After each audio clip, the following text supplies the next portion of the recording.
Calling our meeting to order at 9:01 a.m. This time we'll have Pastor Tim Crisco to come and lead us in our invocation.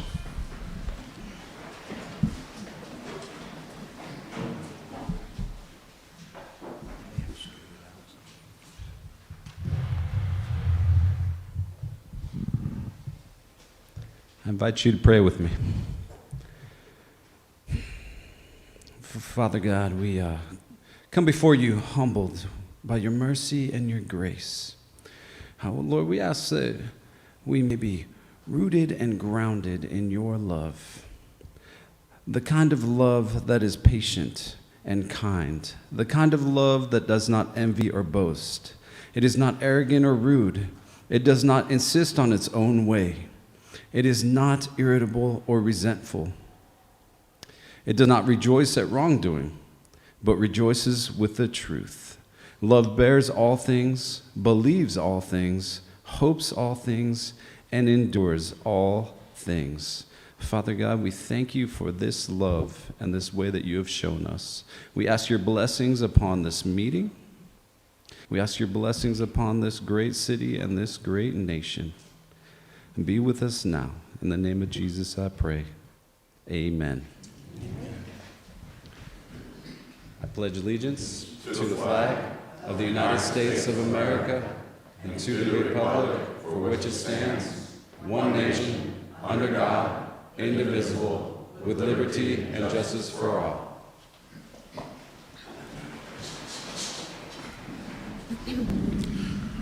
This time we have a statement from Chief Ramey. Good morning, Commission, and good morning, City of Lynn Haven. I just want to take this opportunity to personally and publicly apologize to Miss Vicki Cook and to Mrs. Tender. Thank you. Thank you. Additional public commentary. Jody Moore, Amherst Street in the Beacon of Bay County, Florida. I appreciate that apology. It was a little late coming. It was about a month.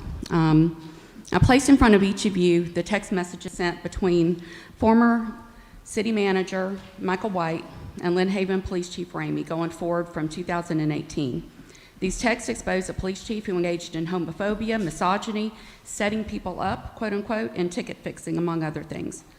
These are the text messages shown to Chief Ramey in court on December 12, 2022. He did not deny them. The prosecution did not deny them. Michael White did not deny them. If you had called Chief Ramey in front of the commission for the emergency meeting Jody Tender requested, you could have asked him directly if he denies that these are his, but you didn't have the courage. If you think these are fabricated, that defies credulity. I would have had to somehow create these, make them look like real text messages. You're giving me more credit for technical abilities than I possess. I would have to make them look real and have knowledge of people, places, dates, and times going back almost 5 years. And does that even seem plausible to you? And yes, these were 5 years ago. But there is no statute on limitations on morality. If you accept these text messages as fact, which they are, they show a police chief who violated the ethical code of not only the city, but of police officers. You know this. Each one of you should be ashamed for not addressing this. The letter from that lawyer in Tallahassee, who represents police chiefs, by the way, so he's not an unbiased party. That paper was solicited by Vicki Gaynor, is riddled with inaccuracies and is a complete joke. Is this what you call leadership? I'm disgusted by this whole thing, and I'm disgusted by anybody who defends this. With the exception of Jody Tender, who is the only one on the right side of this issue, I hope each of you here pays the price of this for upcoming elections. It's up to the citizens and voters to decide if all of this is acceptable to them, since this commission as a whole will not take the action that should be done, and that is to remove the police chief. I have nothing against him personally. I think I even went to school with him a long time ago, because I think we both grew up here. He's always been nice to me, at least to my face. But if you allow him to stay as a police officer in Lynn Haven, you are condoning his corruption. I don't live in the city limits of Lynn Haven, as you all know, but I have to drive into Lynn Haven to leave my neighborhood. Many people drive through Lynn Haven, shop, eat, etc.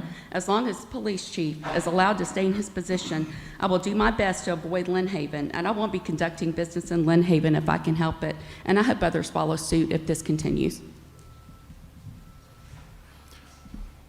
Thank you. Additional public commentary? Please. John Latham, 8727 Thomas Drive. I come before you today to ask for the removal of Police Chief Ramey due to, hold on a second. I come before you today to ask for the removal of Police Chief Ramey due to allegations of racism, homophobia, and allegations of planting contraband on those deemed to be enemies.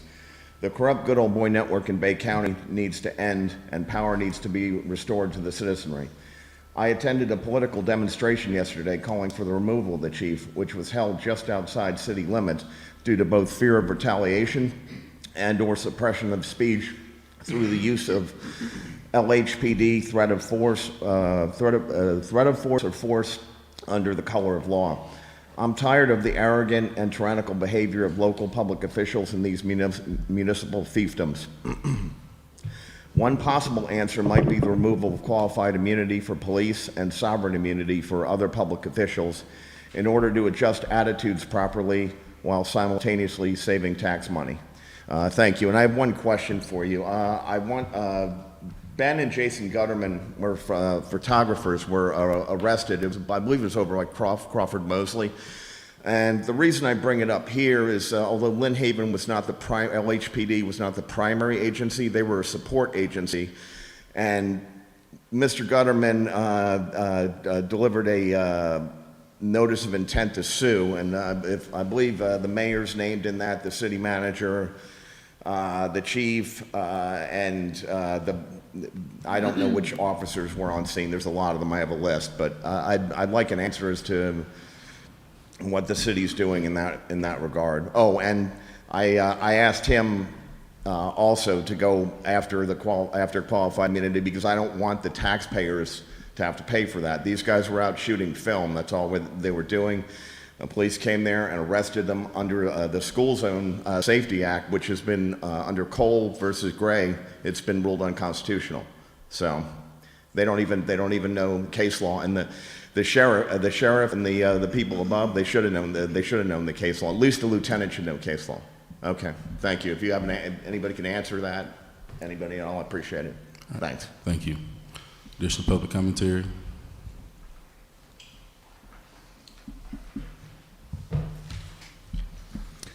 Good morning. Happy New Year. You've got to make it better than it was last year. I've just come back from visiting around the country, and I've been visiting around the country for a long time. After returning from overseas after 17, 18 years, I've traveled around a lot of countries. The last recent one I just came from was a communist country. I've never seen a city like Lynn Haven changed so much since I arrived here in 1980. You're going that direction. I'm sorry to say that, but everybody I talk to says the same thing in this town. They've never seen such a change in their town. A nice small community is gone. Neighbors don't talk to each other. They build fences. They set up forts. And the city hires and brings in drones to fly over your house and spy on you so that it can enforce code enforcement rules. I've watched the code enforcement people, and they're going to be empowered a little more today, take over like Hitler did with the SS.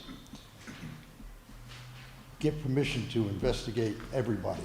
Go in against the laws the country is set up for.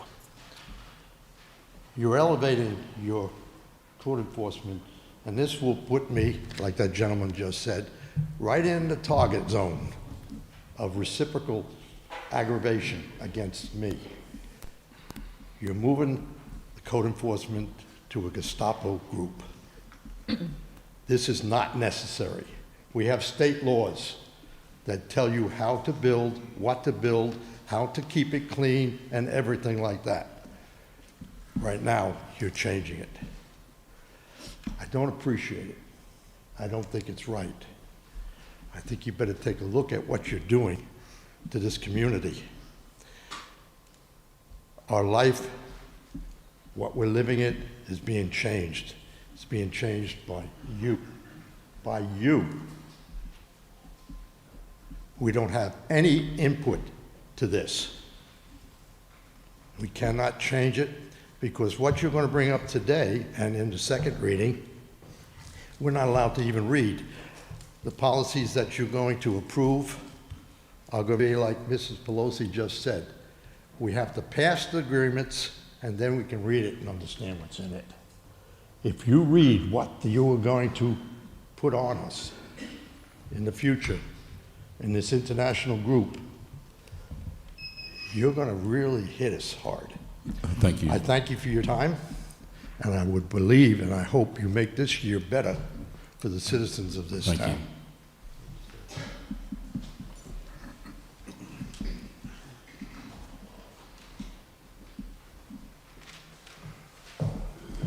Good morning, Commissioners. Christy McElroy, Tallahassee, Airport, St. Joe.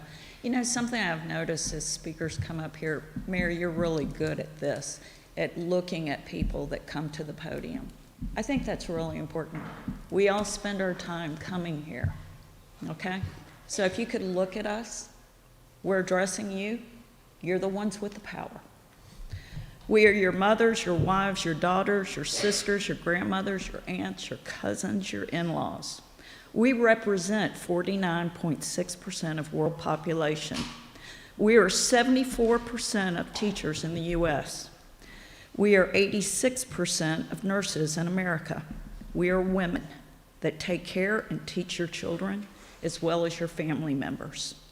Yet published data on March 9th, 2021 indicates globally about 1 in 3 women worldwide have been subjected to physical and sexual violence in their lifetime. This doesn't even face the reality of verbal and emotional hate speech and abuse women experience from men. For Ricky Ramey to walk into a federal courtroom with a police uniform on in order to answer questions concerning his morally bankrupt behavior as an officer of the law was a disgrace that I witnessed. That's something I will never forget. Ricky Ramey, with his lack of wisdom and crass behavior, is accountable for the lack of women serving in your department. He is the reason of the lack of diversity in your police department. His verbal assault on a woman as a sitting Lynn Haven commissioner only demonstrates how Mr. Ramey truly feels about women. If Commissioner Tender was your family member, or if Ricky Ramey showed this hate to your family member, what would you do? I need you all to go deep into your minds and your hearts in order to search for your own answers. If you are silent, you consent. This is from the book of Esther, one of the oldest lessons the Bible has to share. I will never consent to what Ricky Ramey did to Commissioner Tender or some of his other activities. I will never consent. You will not degrade women, nor your uniform, Mr. Ramey. You only degrade yourself, and you degrade the people sitting in front of me right now. Thank you, Mayor. I appreciate you. Thank you.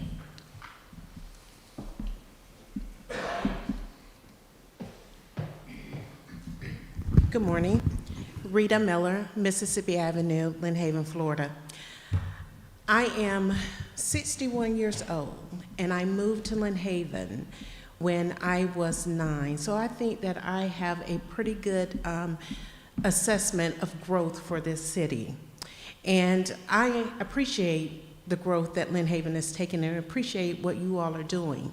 However, what I don't appreciate is when you take a position and you treat it in a petty manner, like this is a high school SGA commission board. It is not. And people are not going to like everything that you do or say. And as commissioners, you all should realize that your feelings are going to get hurt.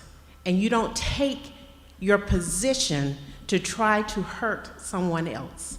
Now, Ms. Tender, nobody called for your resignation when you went on a witch hunt with Ms. Gaynor. No one did. No one. And Chief Ramey has always been kind to me. I've not seen anything bad that he's done, and he is entitled to his opinion just like you are. And I know for a fact, it says only one person walked on water. And the last time I looked, his name was Jesus, not Judy Tender. You need to stop it. Stop going on your witch hunt. Stop getting your little Karens to do your work and having meetings after meetings. It is ridiculous. I, for one, am proud of the direction that the city is going in. Can we please maintain that and stop with the petty attitudes? Thank you. Thank you. Additional public commentary.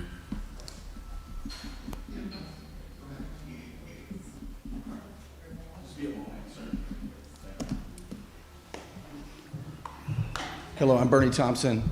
I just have 2 points, and I'll be very quick. Could you state your address for us? 8317 Front Beach Road, Panama City Beach. Thank you. Thank you, Mayor.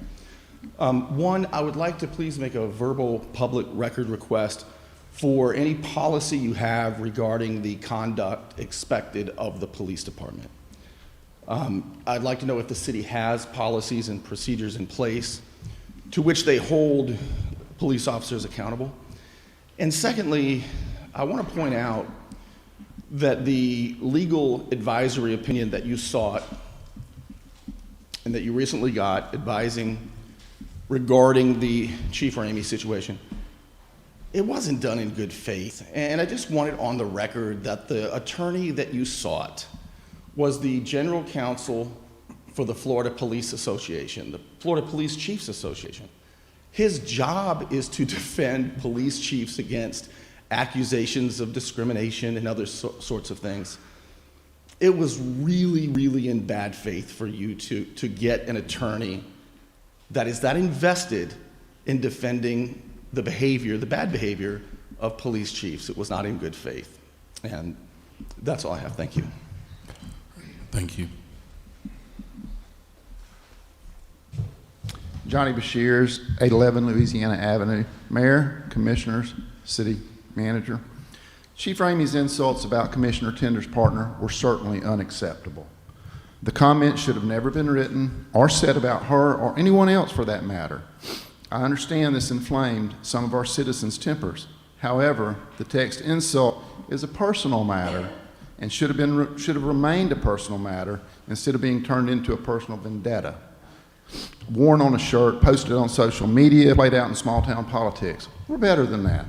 The balance of Commissioner Tender's accusations and allegations and guilt by association are just that, accusations and allegations. The same methods have been used frequently by a group of people, a group that Commissioner Tender continues to enable. This group in the past has leveled unfounded and untrue allegations and accusations against some of our elected officials and city employees.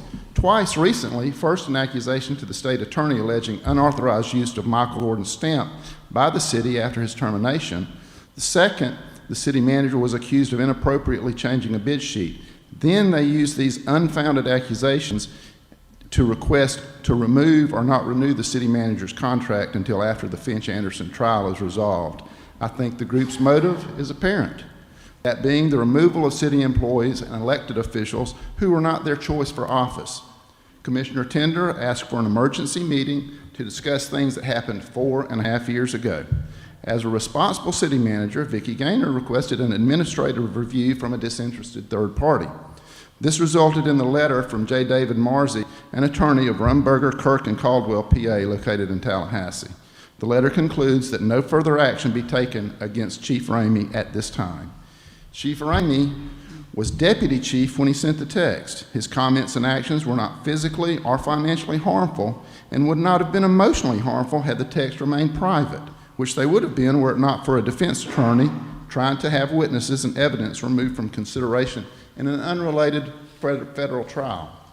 The real question here is Chief Ramey doing a satisfactory job for the city of Lynn Haven and its citizens? In 2018, prior to Chief Ramey being promoted to the position of Chief of Police, Lynn Haven was ranked 25th in the safest cities in Florida. Since Ramey was promoted to the position of Chief of Police in 2019, Lynn Haven's safest city ranking has improved, reaching 7th in 2021 and 13th in 2022. Under Chief Ramey's management, Lynn Haven's Police Department became an accredited police department in 2022. Proof is in performance, and Chief Ramey's performance speaks for itself. He has my support. As an aside, I realize I'll be accused of being a planted speaker, as I've been falsely accused of in the past when speaking in support of the current administration and officials. But I state for the record, these are my thoughts and words offered by me with no input or request from anyone in the city or anyone else. Thank you. Thank you.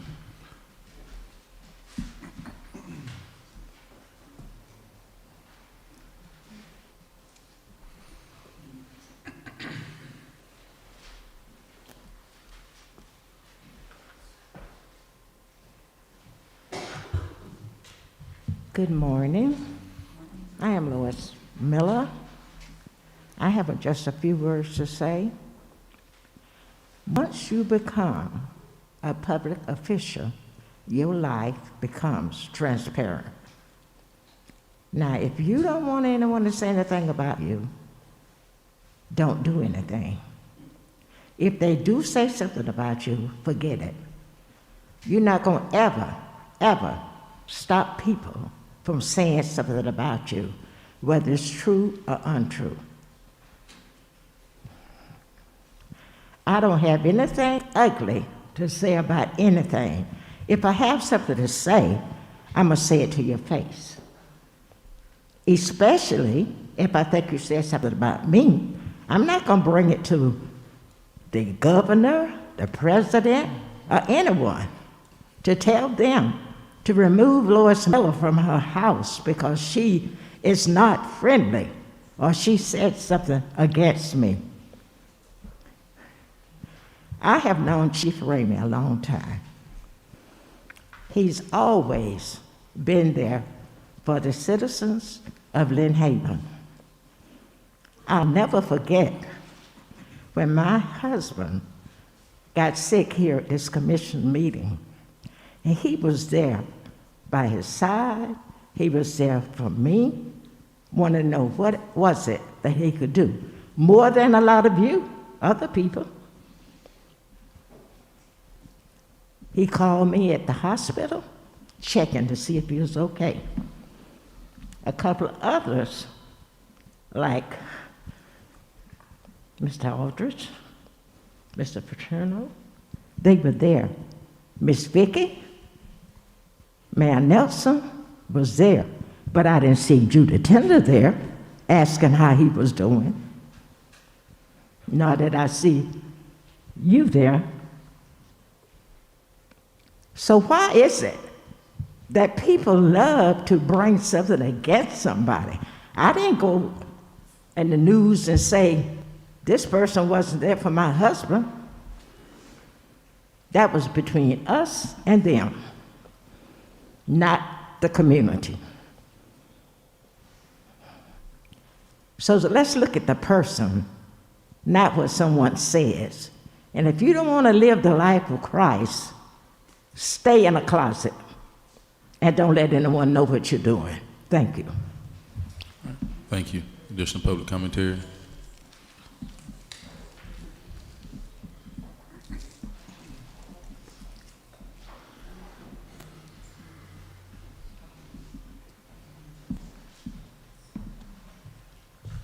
Good morning. Tony Bostick, 159 North Kimball.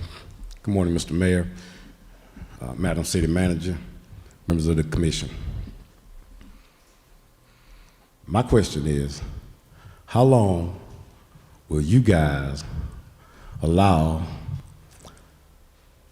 this salacious soliloquy to continue? Propagated primarily by one of your own members. How long will you allow political pragmatism to shape the city of Lynn Haven. Now, so a lot of people here got a lot to say about Chief Ramey. I got a lot to say about Chief Ramey. So a lot of people here got a lot to say about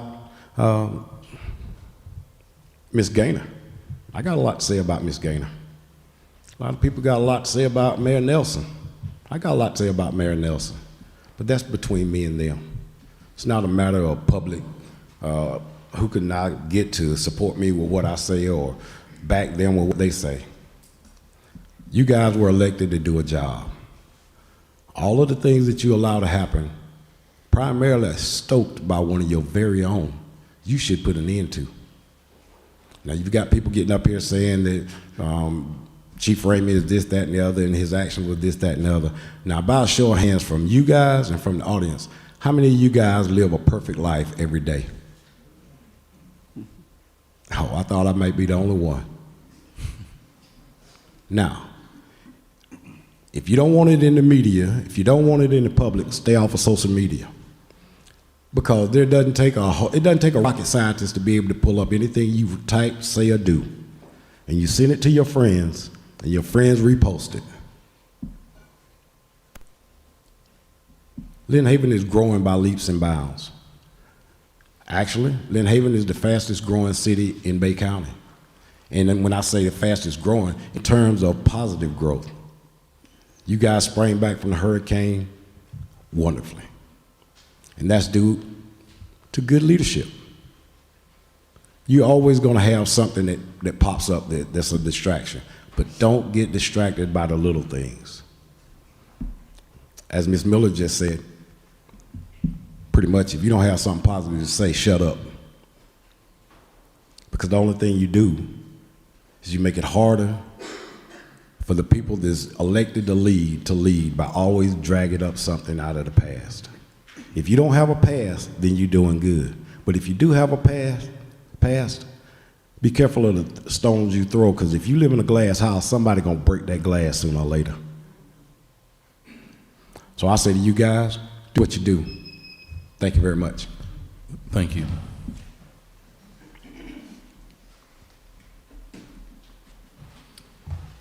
First of all, Jerry Parker, Rhett Place. I want to just address something. I don't fault the people that came up here that don't know what has gone on. I've been to evidentiary hearings. I've seen the evidence. I've seen what defense has offered. Those text messages were actually discovery in defense. They're not made up, they are fact. They are indeed. We're not capable of making those up. And to ignore that is total ignorance, and ignorance is not bliss. I want to read from the Law Enforcement Code of Ethics from the International Chief of Police. As a law enforcement officer, my fundamental duty is to serve the community, to safeguard lives and property, to protect innocent against deception, the weak against oppression and intimidation, and the peaceful against violence or disorder, and to respect the constitutional rights of all to liberty and equality and justice. I will keep my private life unsullied as an example to all and will behave in a manner that does not bring discredit to me or to my agency.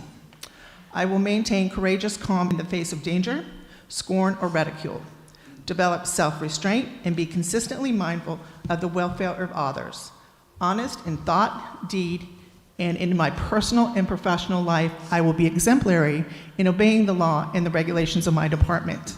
Whatever I see or hear of a confidential nature or that is confined to me in an official capacity will be kept ever secret unless revelation is necessary in the performance of my duty. I will never act officiously or permit personal feelings, prejudices, political beliefs, aspiration, animosities, or friendships to influence my decisions. With no compromise for crime, with relentless prosecution of criminals, and I will enforce the law courteously and appropriately without fear or malice or ill will, never employing an unnecessary violence or never accepting gratuities. I recognize the badge of my office as a symbol of public faith. It goes on to say that it will alone be my responsibility for my professional performance. So I will constantly strive to achieve these objectives and ideals, dedicating myself before God to my chosen profession, law enforcement. Now I want to read from the employee Ethics Code of Lynn Haven. Both your business and personal life, you refrain from any behavior that might be harmful to you, your coworkers, or the city of Lynn Haven, or that might be viewed unfavorable by current or potential members of the public. Is this action lawful? Is it in line with city core values? Would I be embarrassed if my family or friends learned of my actions? Would I be embarrassed to have the public hear my actions? Yes, all this is true. The city manager will be responsible for the administration of this policy. I ask that you do your job. Thank you. Additional public commentary.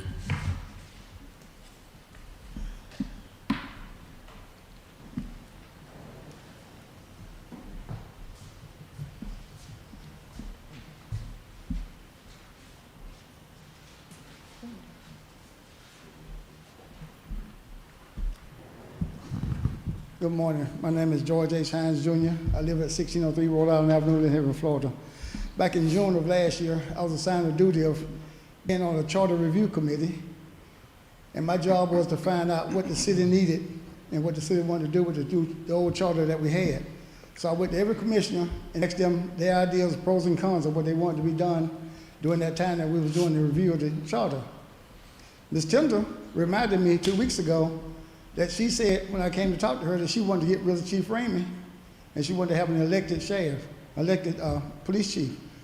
So what's happening between her and him is between her and him. I don't know how the government got involved in it. I don't know how it went to this website and all this kind of stuff. I don't do Facebook. I'm an individual. You want to talk to me, you talk to my face, not to a computer. Now, the problem I see is everyone wants to judge everyone, but in the Bible, since the lady brought up the Bible earlier, it says, judge not, lest ye be judged. Vengeance is mine, said the Lord, not us on here on earth. We were put here to do a job, and that's not to kill each other, even though some of us like to do that kind of thing. So my job is to let you know what was told to me. I'm transferring that to you right now, that she wanted to get rid of him. So whatever way they want to go through to get rid of Chief Ramey, that's up to them. I like Chief Ramey. I like the city of Lynn Haven. I think we're doing great in our progress of the city. For the last 25 years I've been here, we went through some changes. Now I think we have the right people in the right place doing the right thing. It's up to you to decide what you want to do about the internal politics of the chamber. Thank you. All right. Thank you. Additional public commentary.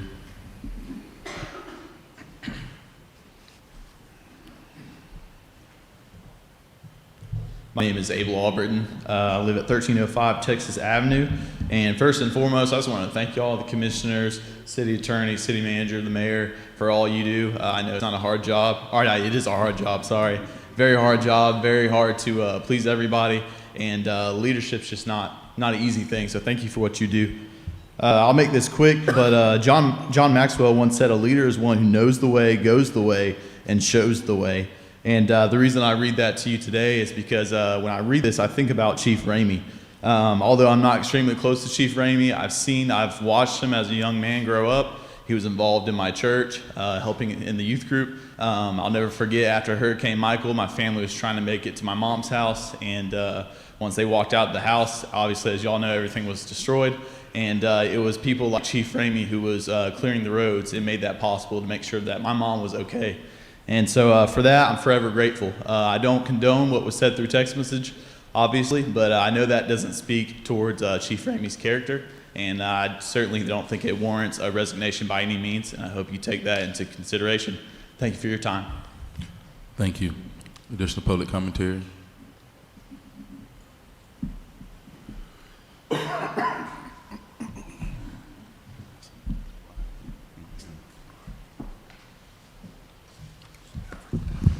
Ryan Scrape, Missouri Avenue.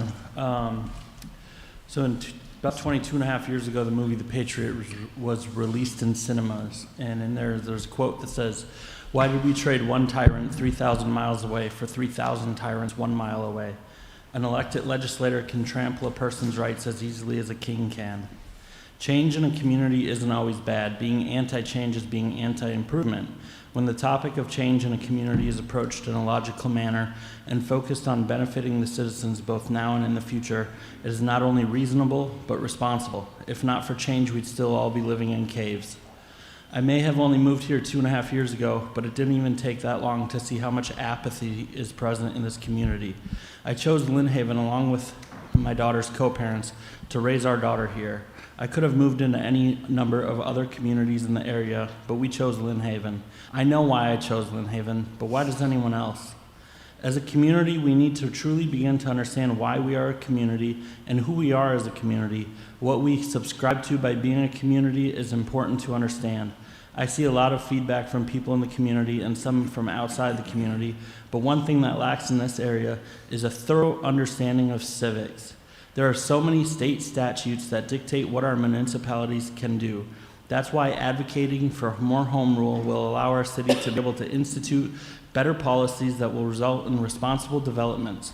Most of these developments I've watched get approved since I've been here have had to have been approved because they met basic requirements, which are subpar at best, and based on outdated studies and without consideration of the long-term effects and the effects outside of their immediate area. Thank you, Mayor Nelson, for advocating on our behalf to the state leaders last night, and we should now truly all hope that Misters Griffiths and Trumbull will prioritize advocacy for the needs of Lynn Haven and be successful in Tallahassee in doing so. I didn't get to attend the meeting last night, but I was really disappointed that it wasn't televised or streamed. I mean, it's 2023. It takes 5 minutes to throw up a phone on a pedestal and get it streaming. That's the expectation I have for community leaders. I appreciate what Lynn Haven does with streaming every single meeting. I appreciate that the city uploaded recordings of meetings back, I think 2015 was, maybe 2016 was the earliest I saw so far, but that's a lot. And that's the kind of stuff that we need to be focusing on as a community, is having our children, who are going to be our future here in this community, learning about what your local government, the government closest to you, can do with you and for you. Because the government is not something other than us. The government is made up of us. Thank you. Thank you. Additional public commentary.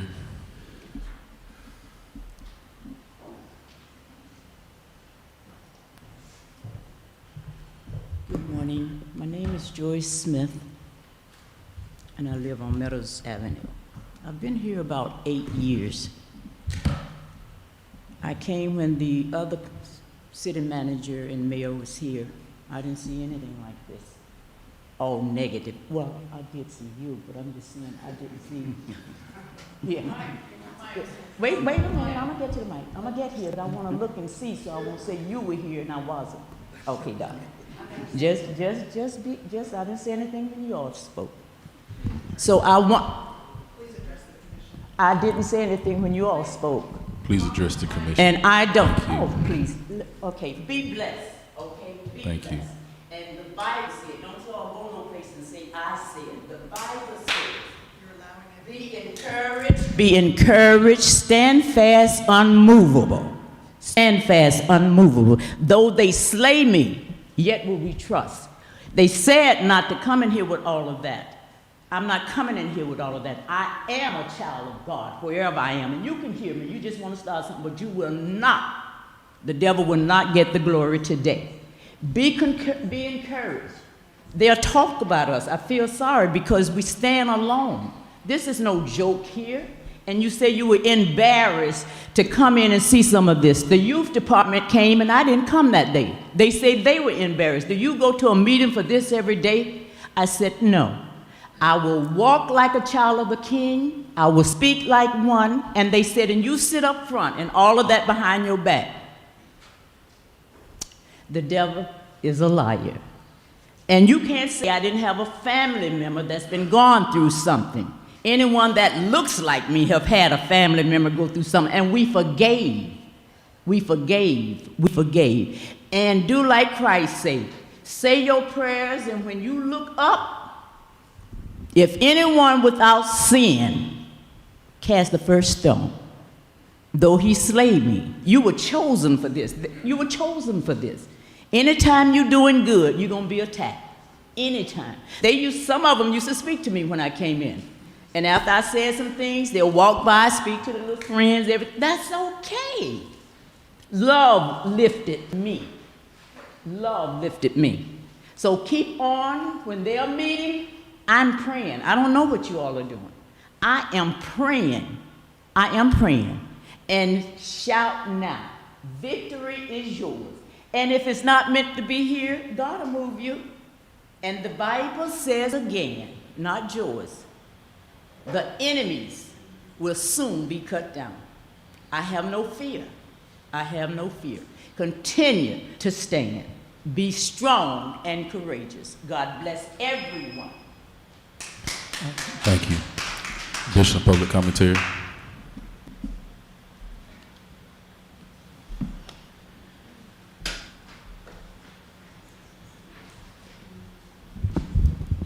Good morning, everybody. Thank you for this opportunity to speak. I'm not a very good public speaker, so excuse me. I have been a homeowner in the city of Lynn Haven for 20 years. I shop here. I dine here. I pay my taxes. Most importantly, I'm a voter.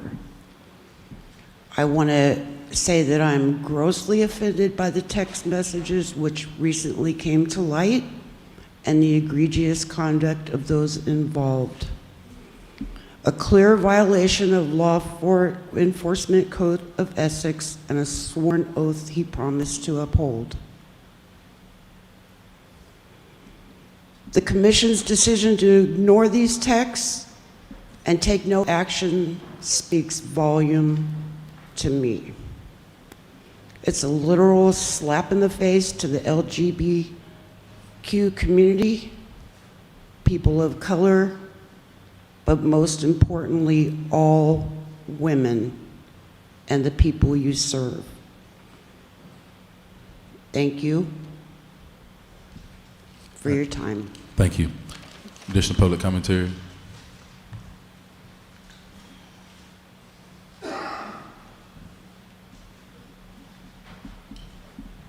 Julie Payne, 3212 Pleasant Hill, Lynn Haven. I just had a question. The text messages, didn't y'all learn when you were a child, never write something down that you don't want somebody to read? That just shows a lack of judgment, in my opinion, of someone in a leadership role. And is no one going to address, is there an investigation going on as to someone being set up and tickets being fixed? That is a concern that no one seems to be even addressing. And I'm just curious if that will be addressed. Thank you. Thank you. Additional public commentary? Yes.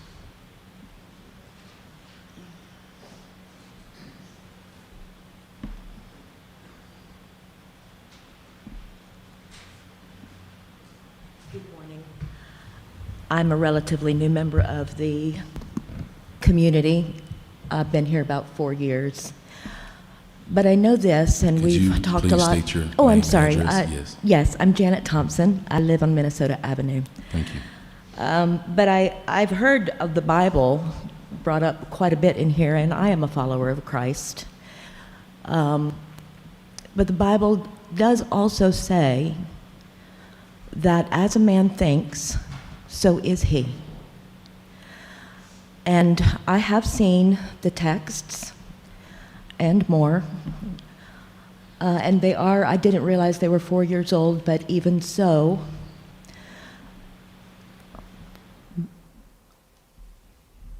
as a public servant who has taken certain oaths of behavior, I have to wonder if that is what is going on inside one of our primary leaders. It's not possible that it's not working out in other ways. As a man thinks in his heart, so is he. Our thought life is private, and we can write down things we don't want other people to see, but we don't send them to other leaders. I have other questions. I'm not going to go further, but I did want to point that out. And if we go back and look in the Bible and we look at other leaders of the day, we are held accountable when we're in that kind of a position, and that's the understanding that we know when we take that position. Good people do really bad things sometimes. And that's just the nature of humanity. But to have allowed that to have continued for 4 years and never come and apologized for it or made it straight, if his own heart didn't convict him, and he waited till now when it became public to make an apology, then I wonder further. And I noticed that we've had a number of people come up and defend Chief Ramey, and I don't know Chief Ramey very well. I know that he does not use our organization, which we've asked to be used many times. I'm part of the Bay County Mobile Response Team. We have a lot of options that never get used by the Lynn Haven Police. But that aside, I hear us keeping Miss Tinder accountable for judging Chief Ramey, but I have not heard a whole lot of people in there keep Judge Ramey accountable for pronouncing that over someone he just doesn't really know.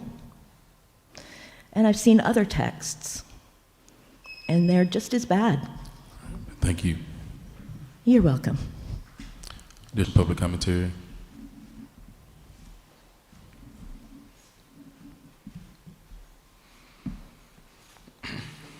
My name is John Bailey. I was born and raised here.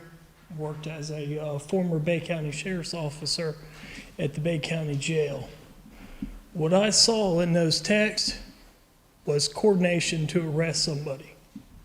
Okay, Tommy Ford sits on the Criminal Justice Training Standards Commission Board and can do a probable cause hearing for someone or anyone's law enforcement credentials.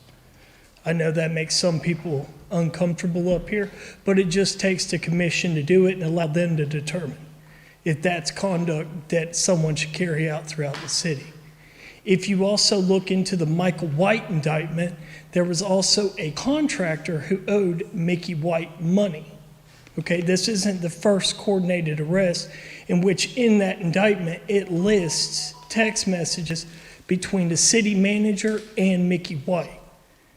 And once that individual at the 14th Circuit Bay County Clerk of Court started subpoenaing FBI agents and investigators, the charges were nolo pros because of the victim was now an indictment in a federal investigation. This isn't the first time that this has gone on. And I care to tell y'all, once regime changes and you guys are no longer up here politically, imagine the vast powers that law enforcement has to conduct an investigation into anyone. I know it's scary, but that's power that you, the commission, give the city employees to carry out the duties. Once you guys have put yourselves in this role, you are responsible. It's deliberate indifference. Anytime someone is arrested, you have now given them probable cause to get in criminal procedure access to city phones. Because now we know the evidence is maintained on those phones in their public duties. I hope y'all take a look at this and actually do something. Thank you. Additional public commentary. Additional public commentary. All right, this time we have the mayor's report.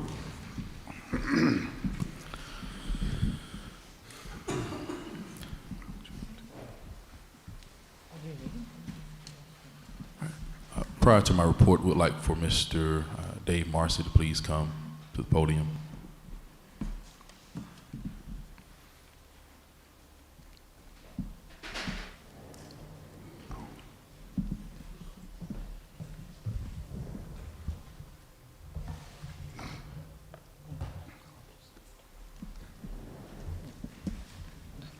Commissioners, Mr. Mayor. Commissioners, Mr. Mayor, Madam City Attorney, City Manager, Mr. City Attorney. I'm one of your lawyers. I'm not the city attorney, but I supplement the city attorney's office on matters of human resources. I've been representing the city for over 5 years. The current city manager is the third city manager that I've served under. My role is to assist the city attorney's office and to assist this city into making sound personnel decisions. Over the years, I've routinely been consulted on matters of employee performance, employee misconduct, or allegations of poor performance or employee misconduct. I've been consulted at least 20 times, probably significantly more. The outcome of those consultations runs everything from advising the city take no action because there's insufficient grounds to take action, to documentation, to taking action all the way up to and including termination. While it's true I do represent the Florida Police Chiefs Association as another client, it is untrue that I defend police chiefs through that organization. Allegations are not fact, and I'm here today to provide this commission, the mayor and the city manager, the facts surrounding the allegations and the results of my administrative inquiry. My role at the Florida Police Chiefs Association is, well, first of all, the Police Chiefs Association doesn't exist to defend police chiefs.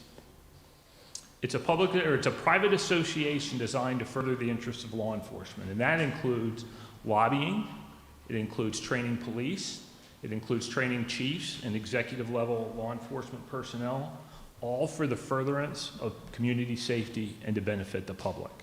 So the allegation that my role in that organization is to defend police chiefs is untrue.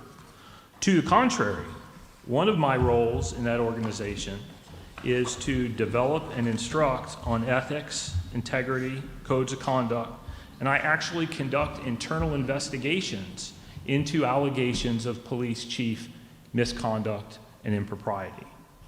I've been doing that for years, well before I was contacted to conduct the administrative review of the allegations brought against Chief Ramey. My investigative background goes back 32 years, as does my public service.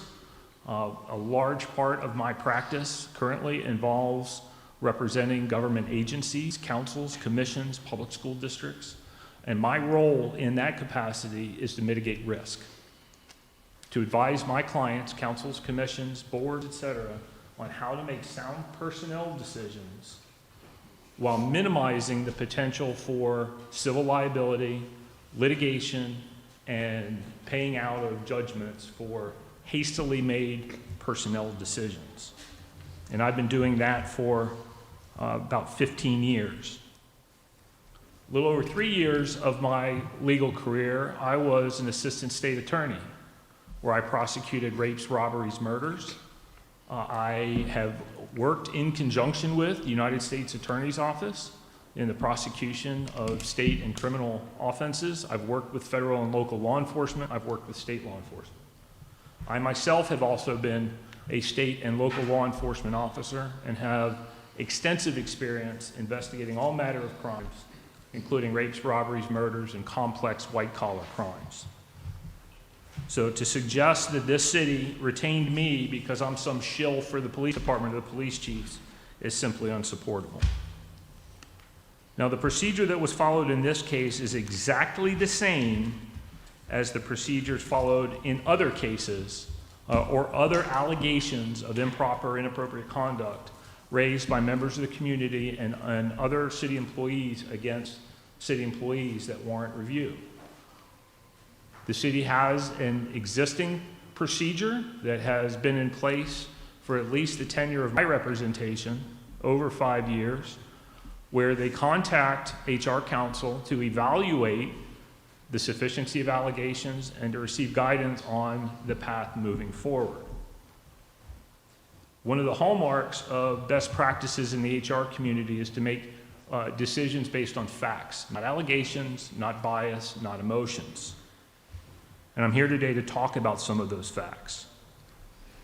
It can't be disputed that there have been several former members, now former members, of the city government and vendors, contractors that have been charged with criminal charges, some of which are still under federal prosecution. It also can't be disputed that the allegations against Chief Ramey were first made by a criminal defense attorney in defense of a criminal defendant in an ongoing federal corruption prosecution. It cannot be overlooked that the efforts to discredit Chief Ramey and to make allegations against him occurred in open court in front of the United States Attorney. in front of the FBI agent assigned to the case, and in front of the United States District Court judge. The suggestion that there's rampant corruption, that the U.S. Attorney, the FBI, and the United States District Court judge took no action is simply inconsistent. One of the things that I have to advise the city on is to avoid not only the actual but also the appearance of contributing to the ongoing corruption that is currently the subject of a federal criminal prosecution.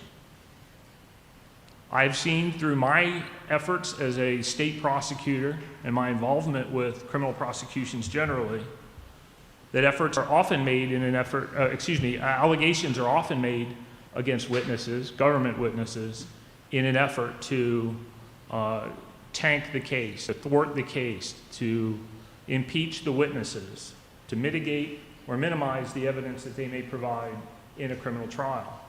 I've also seen efforts to highly publicize allegations against government witnesses in an effort to pollute a jury pool, to inflame members of the community who are not operating with all of the facts in an effort to obtain a favorable outcome in a criminal case. I'm not saying any of that happened here. I'm saying we have to be on guard for that. And it's under that umbrella that I advise the city manager on how to proceed. Now, I was contacted shortly after Commissioner Tinder's email was sent out on December 15th. And I was tasked with conducting an inquiry into these allegations. There's no effort to cover up the allegations. Consistent with the process that's been in place for over 5 years, I was tasked with reviewing the allegations and using my experience as a human resources attorney, my experiences in the best practices in the human resource field, in conjunction with my law enforcement expertise and my prior history of investigating police chiefs for allegations of misconduct. And I followed the same procedure I do with other clients, and the city followed the same procedure that it did with other allegations of misconduct. As a threshold matter, it's evident that the allegations that were made are not based on first-hand information. They're based on testimony and questions that were asked in open court. There's nobody that has come forward and said, I saw Chief Ramey do this. It's all second-hand at best, third-hand or more at worst. So I'd like to go through the allegations specifically and discuss with the commission the, the results of my inquiry. The first allegation was that former city manager Michael White testified that there was work done on Chief Ramey's boat and it was billed to the city. To be clear, I wasn't in the courtroom. I don't know whether this is accurate or not. My understanding that Commissioner Tinder was not in the courtroom, and if that's the case, she doesn't know whether that's accurate or not. Assuming for a moment that it is, the inquiry revealed that there was no invoices sent to the city and no payments made by the city for repairs to Chief Ramey's boat. Therefore, the allegation is unfounded. It is either A, erroneous, or B, an intentional false allegation, the conclusion of which I was not able to determine at this time. Then there was a discussion, a testimony about the fixing of traffic tickets, also reported at best secondhand. The inquiry in that case revealed that one of the tickets was resolved before Chief Ramey was even hired as assistant chief. The second one resulted in full payment of the citation. So that allegation is unfounded. Either A, erroneous, or B, intentionally false, the conclusion of which I was not able to determine at this time. Then there was an allegation about, about a Smith & Wesson handgun and an AR-15 that were purportedly provided to City Manager White. The allegation regarding the AR-15, the inquiry revealed, is untrue. Mr. White went to the range with a Lynn Haven Police Department firearms instructor and fired an AR-15 rifle. He was never issued one, he was never provided one. That sort of thing is proper, it's lawful, and it's common. Throughout the state, I represent agencies My former agency runs, and other agencies run, citizen police academies. They do police ride-alongs, and in some cases, they allow members of the community to go out to a range under proper supervision to fire weapons. There's nothing illegal or improper about it. The allegation about providing City Manager White a handgun is true, but it's lawful. Florida law makes it entirely legal to dispose of unclaimed evidence as long as a weapon is not provided to somebody who is prohibited. That is, somebody who's a convicted felon, subject to a temporary injunction or restraining order, or otherwise unable to lawfully possess firearms. The firearm in that case was provided to the city manager for security in the office and in his role as a government employee. Law enforcement agencies frequently, on a daily basis, dispose of unclaimed evidence, including firearms. So that allegation of impropriety is unfounded. Excuse me, with regard to the AR-15 is unfounded. With regard to the handgun, it's true, but not a violation of law or policy. The allegation about the fixing of an arrest or the setting up of an arrestee. The inquiry revealed that the person that was arrested, that was allegedly set up, entered a plea to the charge and entered a pretrial diversion program. Under federal law, the United States Supreme Court, in a case called Heck versus the United States, has held that when somebody enters a plea, there is no viable challenge under a false arrest theory. This is well documented, well known, and therefore the allegations that there was some impropriety regarding in the arrest of this individual is unsupportable by federal law, as set forth by the United States Constitution. The issue of the text messages is certainly problematic, and that seems to be the focus of the concern of many of the folks that have spoken to you today. The issue is not a simple one. It's a very complex one. Government employees, including you as commissioners, police officers, police chiefs, clerk at the tag office, and the meter reader, no government employee loses his or her First Amendment rights when they pin on a badge or when they accept government employment. That includes the right to discuss topics and to make comments that are offensive. And if you've read my report, I've no way endorsed any of the comments that Chief Ramey made. What the inquiry did reveal, however, though, is that he used his personal phone, not his city phone. The inquiry also revealed that there's no indication at all that he made any LGBTQ or other insensitive, improper, or offensive comments during the course of his role, his employment as the assistant chief. Furthermore, there's no evidence that he made any offensive comments based on those grounds during his role as chief of police. As has been recognized by some of the speakers, these texts were at least 4 years old based on when former city manager White left his employment.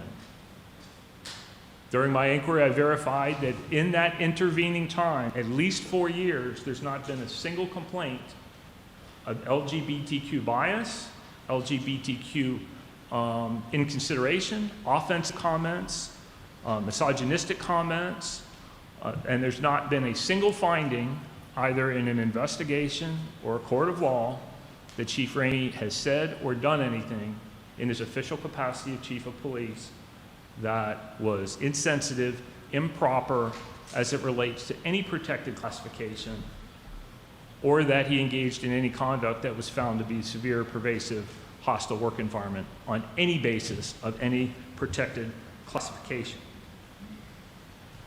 Besides that, the issue exists whether or not the city could lawfully take action for conduct against an employee involving matters of free speech outside the course and scope of employment, off duty, and while not using official city equipment. Based on the information that we know to date, it would not be appropriate for the city to take action for off-duty conduct as the type discussed here, despite the fact it was offensive. Now, in my inquiry, I could have very well done a constitutional analysis, and I could have come out and said, there's nothing to see here. But I did not. I think that would be intellectually dishonest, in part because Chief Ramey admitted that he sent texts that were reflected bias, inappropriate conduct. It's my understanding that he attempted to reach out to the parties that were offended initially, and his effort to apologize, and his efforts were rebutted or refused, and he was not permitted to. So to the extent there's criticism of Chief Ramey that today was the first instance he apologized, it's my understanding that he had made those efforts earlier, but was not permitted to do so. So in order to remain intellectually honest and recognize that Chief Ramey had acknowledged and admitted that his conduct, his off-duty conduct, was inappropriate, I recommend that the city manager take appropriate action. It's my understanding that there's been documentation placed in his file. He's been coached and counseled regarding his inappropriate conduct, and that there's a permanent record of it in his personnel file. Because of the complicated First Amendment issue, it's my legal opinion to this commission it would be inappropriate and improper to terminate his employment because of that conduct. And one of my roles, as I mentioned earlier, is risk mitigation. And that is to advise this commission, or in this context, or on a more frequent basis, the city manager and the HR director on ways in which to mitigate risk to avoid litigation, avoid liability. The First Amendment provides causes of action for unlawful employment practices, including unlawful termination for the exercise of free speech. Now, we can't sit here today and predict what might happen should a case be litigated through finality and go to a jury. It's not my role, and I can't predict the future. I can say that in the best practices of the HR community, the conduct by the city manager in taking the action that she did and creating an official documented record requiring review of the anti-discrimination, anti-retaliation policies and censuring Chief Ramey are consistent with best practices. With regard to the allegations of criminal conduct and requests for additional investigation in that regard, that would be inappropriate. Because, again, there is an ongoing federal criminal prosecution. What the city does not want, as a legal matter and as an optical matter, is to be seen as attempting to interfere in an ongoing criminal prosecution of corruption of former members of the city employment. I don't make decisions. All I can do is give advice in the best interest of the city. That's what I've done here. Opinions may disagree, but in 18 years of experience as an attorney and 31 years, going on 32 years of public sector experience, the city has handled this correctly. Again, I cannot emphasize, I do not condone, excuse, or any way defend the inappropriate conduct, the comments, the text messages that's uncalled for. But we can't put those issues, we can't put a need to do something before the best interest of the city. And I propose to the city that the city manager has performed within the best practices of the HR community. I'd also like to note that during my inquiry, I also interfaced with the city attorney, and we had reached out to the U.S. Attorney's Office, who has confirmed there's no indicia of criminal conduct by Chief Ramey. So to the suggestions that there is a crime that has occurred or that a criminal investigation is appropriate, the information that was the subject of the December 15th email, the public comment today, and my presentation to this commission is fully known to and within the possession of both the Federal Bureau of Investigation, the United States Attorney's Office, and United States District Court Chief Judge Mark Walker. If there is anything criminal in anything that has been alleged, those entities are the appropriate entities to do it. The city does not have the authority, nor would it be appropriate for the city to initiate a criminal investigation into the allegations here. So in sum, the allegations, as I've more fully articulated, were either unfounded, false at the outset, or, with the exception of the offensive text messages, lawful and legal. So with that, I'll accept any questions from anybody on the commission. Mr. Mayor, Madam City Manager.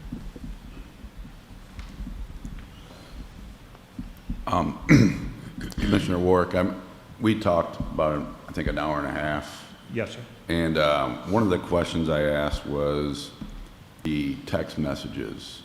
Can we use the text messages that are out there for this investigation? I remember you answered it, and I can't answer it like you did, but would you mind answering that? Yes. First of all, the city is not in possession of the official evidentiary copy of the text messages. I've not seen them. I took Chief Ramey at face value that he said they were offensive. His apology, both publicly and my understanding was that he apologized in court. I took that at face value. Whether or not the text messages that are floating around on social media or not are true and accurate, I don't know. We can't attest to, and I would not recommend anybody give them full faith or credit until we get an actual evidentiary copy. There's been some question about whether or not those text messages were sealed in the evidentiary hearing. It's my understanding that the court is still waiting to rule on the issues that were addressed in that hearing. So until we receive the official court copy of the text messages, I do not recommend taking any action or relying on copies that are floating around. We've all seen instances where things posted on the internet are altered, incomplete, either intentionally or by omission. I'm not saying that ones that are floating around are.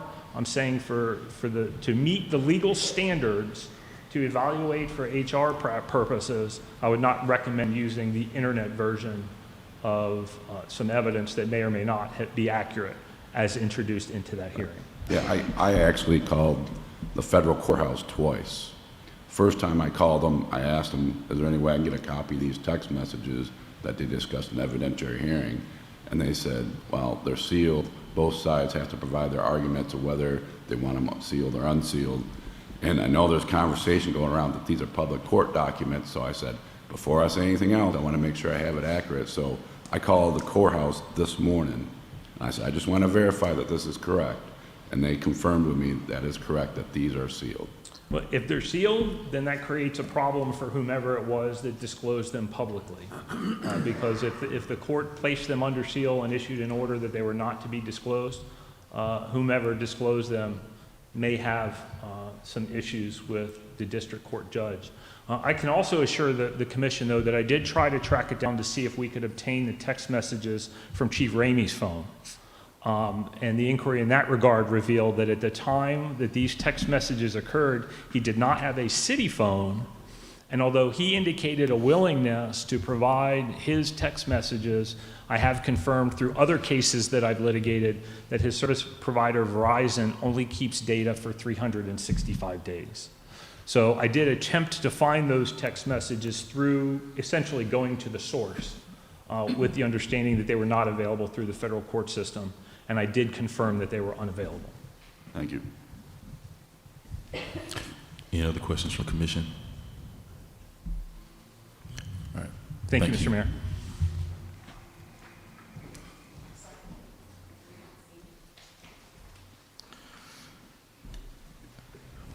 As it pertains to Chief Ramey, while his comments that he has admitted to making by text, in my opinion, should not have been made and should not be made by those who are officers and leaders in our city. I have met with the chief, and he was very open with me about it, and without revealing private information, this was a very different time and place in his own personal life. He has apologized to the city manager, and from what I've been told, was trying to apologize to those who were offended, and we've heard his apology here today. As pertains to the arrest that has been in question, I was not involved in this city at that time, and I've had my own questions and have researched this issue. I believe the arrest itself was properly handled and for the proper reasons. Mr. Ramey was not chief at the time of this arrest, and multiple layers of leaders reviewed and approved the actions taken, and that is really all we have on this issue. As it pertains to the disciplinary actions for Chief Ramey, I have provided my input, as well as probably some other commissioners have, to our city manager on what I thought was the appropriate discipline. As y'all know, these actions are handled by the city manager. Though some may disagree with her decisions, I support her decision regarding her disciplinary action with Chief Ramey. I personally have faith in Chief Ramey's leadership and his commitment to the good and for the city of Lynn Haven, and I hope that we can continue to move forward and make our city the best city in Bay County. Since our last meeting, been able to do a few things in our community as it relates to community engagement. Had the opportunity, along with Ms. Stacy Houchins, to play Santa and Elf to the residents of the Summers Landing Senior Assistant Living Facility. Thank you all, citizens of Lynn Haven, employees of Lynn Haven, the staff, citizens beyond Lynn Haven, Macedonian Missionary Baptist Church, and there's people throughout Bay County that contributed to our Santa for Seniors effort. This is our second year doing this. I have already promised that we're going to do it again next year, and so looking forward to doing it again next year. And so it brought a lot of joy to the staff and to the residents there at Summers Landing. I think sometimes they're forgotten about because it may not be, a popular name that people are familiar with throughout Bay County for nursing facilities or for senior assistant living. And so it was, again, it was a great joy to go in and celebrate with them. The leadership there, the employees there seemed more excited than the residents did that so many gifts were coming in for the residents. And so again, thank everyone for your contributions to support that effort, for sponsoring the effort. Also, I had a chance to work along with Bay County commissioners as well as EMS from Bay County and other community leaders from Pastors United and Rebuild Bay to be a part of a warming shelter that was at A.D. Harris. As you know, it was freezing cold. Some of you might have dealt with freezing, bursting pipes and things over the holiday time. And so worked with them in an effort to make sure we could try to provide warming shelters for not just the homeless, but for those who did not have proper heat in their homes. And so I was able to work there for 3 or 4 days, and it was heartbreaking to see those in our community who are either without shelter or either living in places that have inadequate heat. And so we were able to serve several people through that effort at the shelter. So we were able to serve 77 people. 3 of them were under the age of 18, 6 of them were over the age of 65, 9 of them identified as veterans. Thank you to the Bay County community and all the volunteers that came out, because this was a 24-hour shelter. So although we initially looked at 12 hours from 6 p.m. to 6 a.m., when we looked at the temperature and realized that it would be freezing still at 7 a.m., then we were able to coordinate efforts to get it open for 24 hours a day. And through that, we had 114 volunteers to help serve during that time, 536 volunteer hours, and we had food that was donated as well. So though we had MREs on standby, we're very grateful for the food that was supplied. We had Wendy's, we had Wendy's Chili's, I should say, Wendy's Chili, just a lot of different food, Chick-fil-A, just people just really made great contributions for the food side of it. And so just very thankful for the community coming together and loving our neighbors, especially during a time when it was hard in our community with the freezing weather. So very glad to be a part of that effort in our community engagement. Regarding citizens' concerns, been working with one citizen specifically on trying to mitigate an issue that she's having with AT&T. And so that's been going on for about a month now, trying to get that issue resolved with some ditches they dug in the area that were uncovered. And so I've spoken to Mr. Lightfoot, city manager, about, even called AT&T myself and waited on hold, a little while. And each time I would tell them, hey, this is the mayor, then they would transfer me to somebody else. And hey, this is the mayor, they'll transfer me to somebody else. But finally, I was able to get a ticket for work to be done. So, but I have heard back from that resident, so we're still working to resolve that issue. And I guess our biggest citizens' concerns were expressed last night at the legislation delegation. Thank you to the commissioner, city manager, that were able to be there last night. Thank you to Commissioner Ward for having that idea. When city manager mentioned it to me, I thought we were talking about the same thing, but we're talking about different things. I was thinking of a delegation of us going over to Tallahassee.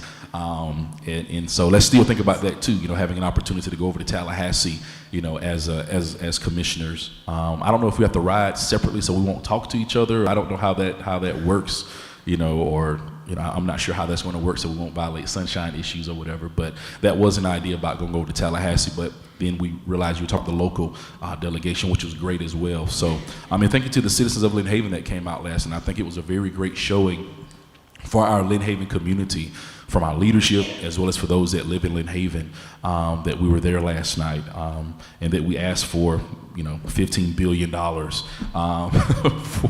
for our different appropriations last night. But last night we were able to stand before our state representatives and ask for and petition for matters regarding stormwater, wastewater, road paving, FPL rates, home rule, retention ponds, and so really just express to them the concerns that we have in our community.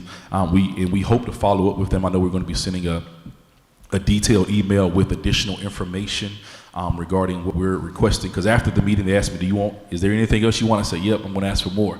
So we're going to be following up with that. But beyond that, we're going to continue to be petitioning them during sessions to make sure that we're able to follow through and get the best support that we can from our state representatives. And I encourage all of us, especially as it relates to home rule, as I mentioned to them last night, as we see bills that come up that really handcuff us in regards to home rule, let's petition our representatives. Let's petition those committees, because that's where it starts. It starts in the committee. So let's petition those committees. Let's petition our representatives so that we can, as much as possible, be able to represent our citizens with as much leadership as we can, because as I mentioned last night, a lot of times our citizens come to us with issues that we can just say, well, it's a state matter, and it's not that because we're trying to throw blame or not take responsibilities, because truly there's nothing we can do about it as it relates to state statutes. And so just encourage them last night to keep that in mind, because they're residents of this community too, not necessarily Lynn Haven in particular,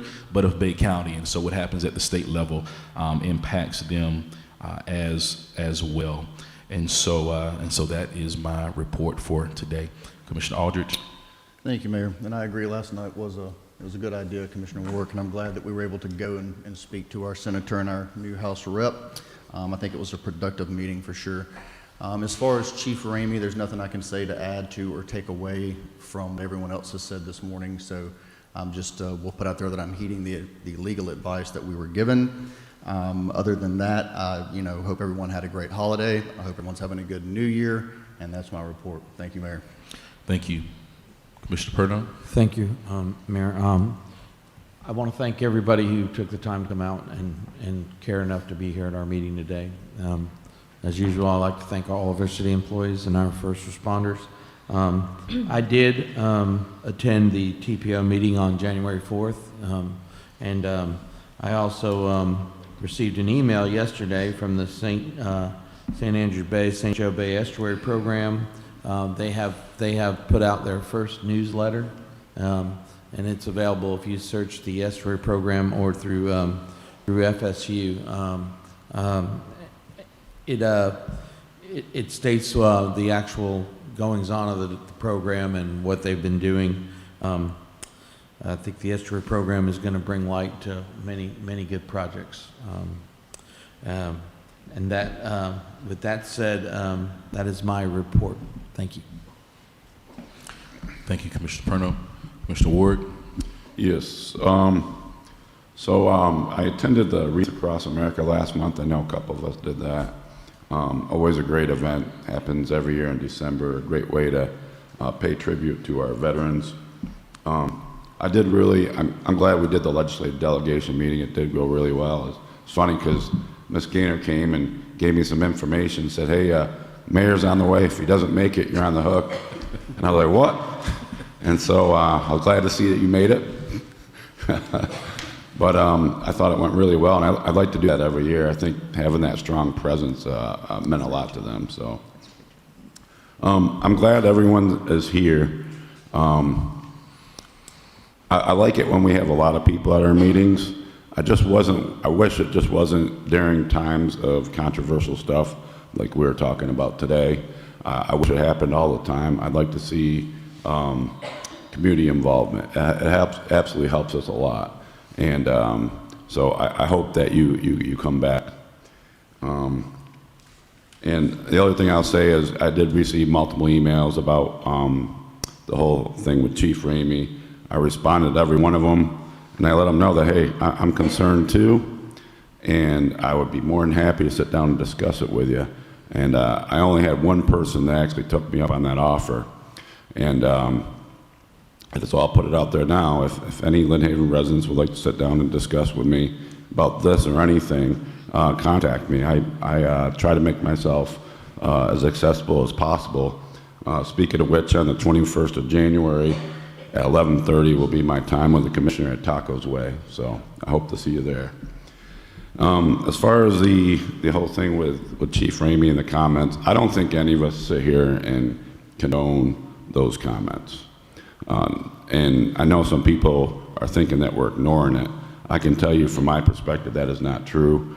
In fact, I went to the evidentiary hearing back on the 12th of December. I would have went to both days, but on the 13th we had a commission meeting, so I had to go to that. And me and Brian Gray, we went up there together, and we talked a little bit during the court, because you could really not a whole lot of time you can talk in there, but on the ride home, we had a pretty deep discussion about all this, you know, and I had a lot of questions, a lot of concerns. And when we came back, I talked to the city manager multiple times. I talked to the city attorney multiple times. I had a sit down with Chief Ramey, asked him multiple questions, not just during that time. I made a couple phone calls, got some questions, more questions and information from him, and I talked with the labor attorney. So I've been actively involved with this. And one of the things I want to point out is we as a commission, we cannot fire the city commission, or not city, we cannot fire the police chief. The police chief falls under the city manager. And that's why I went to the city manager and discussed it with her first, because I want her to take the opportunity to take the action first. It pains me to do this because, Commissioner Tinder, I consider you a friend. And I know that you supported me when I was running for office, and I greatly appreciate that. But I think if the shoe was on the other foot, I would have been upset with the comments that were made. They were totally inappropriate. But I think I would have still taken the same approach that I took. And so I'd ask you, have you had an opportunity to talk to the city manager or city attorney about it? No, I've not discussed it with anybody. Will you discuss it with them? I will discuss it in a group, not one-on-one. If you'd like to be there, I'd be happy to discuss it. Okay. That's all I have. Thanks. Thank you, Commissioner Ward. Commissioner Tinder. Thank you, Mayor. First thing I'd like to say, I don't know if Mr. Hines is still here or not. Where is he? I have to disagree with you about me saying that I wanted to get rid of Chief Ramey. I believe the conversation we had was that I felt the chief of police position should be elected. And actually, if the truth be known, which is my goal, I actually had the conversation with Chief Ramey when he first came aboard, and he told me to my face that at least if you're elected, you don't have to babysit your boss, which is the city manager. And he told me at that time that he spent all of his time playing taxi cab driver to the city manager, that he had to do what he wanted to do even in the middle of paperwork. We actually had a long conversation about it. And anyway, so through that conversation is when I thought electing the police chief made a lot of sense, because he talked me into it. And I still think it's a good idea. And I think when Mr. Hines came to me and he said, what's one thing, just what he said, came to me and he said, what's one thing you'd like to see in the charter? I said that we elect the police chief. And that all stemmed from that conversation. So with that said, I do have something that I would like to read, because I think this whole thing has taken a road that maybe it didn't have to go down. But I'd like to start by saying that I have no reason or motive to make up the following information that I'm about to share with you. I would also like to apologize in advance for some of the comments. While serving the Lynn Haven residents since 2017 as your commissioner, one thing I've learned, and that is our residents aren't aware of many things that go on in the city government. Many decisions are made with little or no regard for your opinion or input. Your tax dollars pay for lawyers' fees, utilities, parties, concerts, opening day at ballpark, Christmas in the park, Easter parades, Halloween, 4th of July, fireworks, health insurance, liability insurance that pays for lawsuits, billboard advertising, and so much more. Your tax dollars also pay the salaries of the people you have elected to serve you, to be your representative, to listen to you when you have issues, and to take action to represent you. Every single person that draws a paycheck from the city of Lynn Haven works for you. When I share what I'm about to tell you, some of you are going to say, I'm trying to cause conflict. Some of you will say, I don't believe a word of it. And some of you will say, I'm not surprised, it's always been that way. But no matter what your response may be, it is my responsibility as your elected servant to make sure that you're aware. After testifying in federal court a few weeks ago in Tallahassee during the Anderson Finch trial, and hearing the testimonies of many others in past and recent hearings, I'm appalled, shocked, and still in disbelief regarding the actions of some witnesses and the lack of action that has yet been taken. First, I want to be perfectly clear that Lynn Haven has some outstanding police officers. They know who they are, and they know what I'm about to say is not directed towards them. A couple of weeks ago, I sent an email to all of our commissioners, the city manager and the city attorney, requesting an emergency meeting to discuss the possible firing of Police Chief Ramey. The response to that request was a letter that our city manager had attorney write and offer legal opinion. Bottom line, it said that more than one commissioner has to make a request to meet and discuss relieving Chief Ramey of his duties. Therefore, not one word has been said, nor has there been any communication between commissioners regarding the subject. Others that were sitting in the courtroom and taking notes have been very vocal on their respective websites. They are also in possession of actual texts that were shared back and forth between Chief Ramey and Michael White. I'll first address some of the disgusting cultural insults that then finish by sharing my personal grievances surrounding the police chief. Referring to a mentally challenged adult as a retard or a tard is unacceptable. Referring to African Americans using the N-word is unacceptable. Passing around printed pictures of young black girls holding sex toys that include nasty sayings is unacceptable. Sharing pictures of a Caucasian female law enforcement officer that has larger lips and calling her Shaniqua is unacceptable. Making sarcastic remarks about the weight of other employees, making nasty remarks about the accents of employees that have been with the city for many, many years is unacceptable. And I was told a story, and it doesn't surprise me, but it's another thing that people need to be aware of. There used to be a picture of Mayor Anderson hanging in the chief's office, and he wanted it moved, so they moved it to another office and hung it up crooked. And I guess there are frequent comments made, well, she's crooked anyway. Why in the world, or who in the world, can possibly think this culture and type of behavior is okay? This appears to be okay with Chief Ramey. His staff is being nurtured and groomed to think this behavior is acceptable and above and approved by the chief and their leader, as well as his superiors. In this, is this the type of person of authority that you want in charge? Someone who makes fun of others when they leave the room like a grade schooler? In court, Chief Ramey read a document regarding having his personal watercraft, just as the attorney said earlier, worked on and turning in the bill to this city.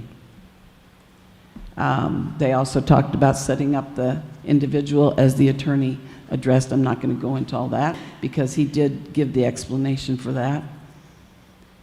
And during the same testimony, Chief Ramey read a text message that took place between himself and Michael White.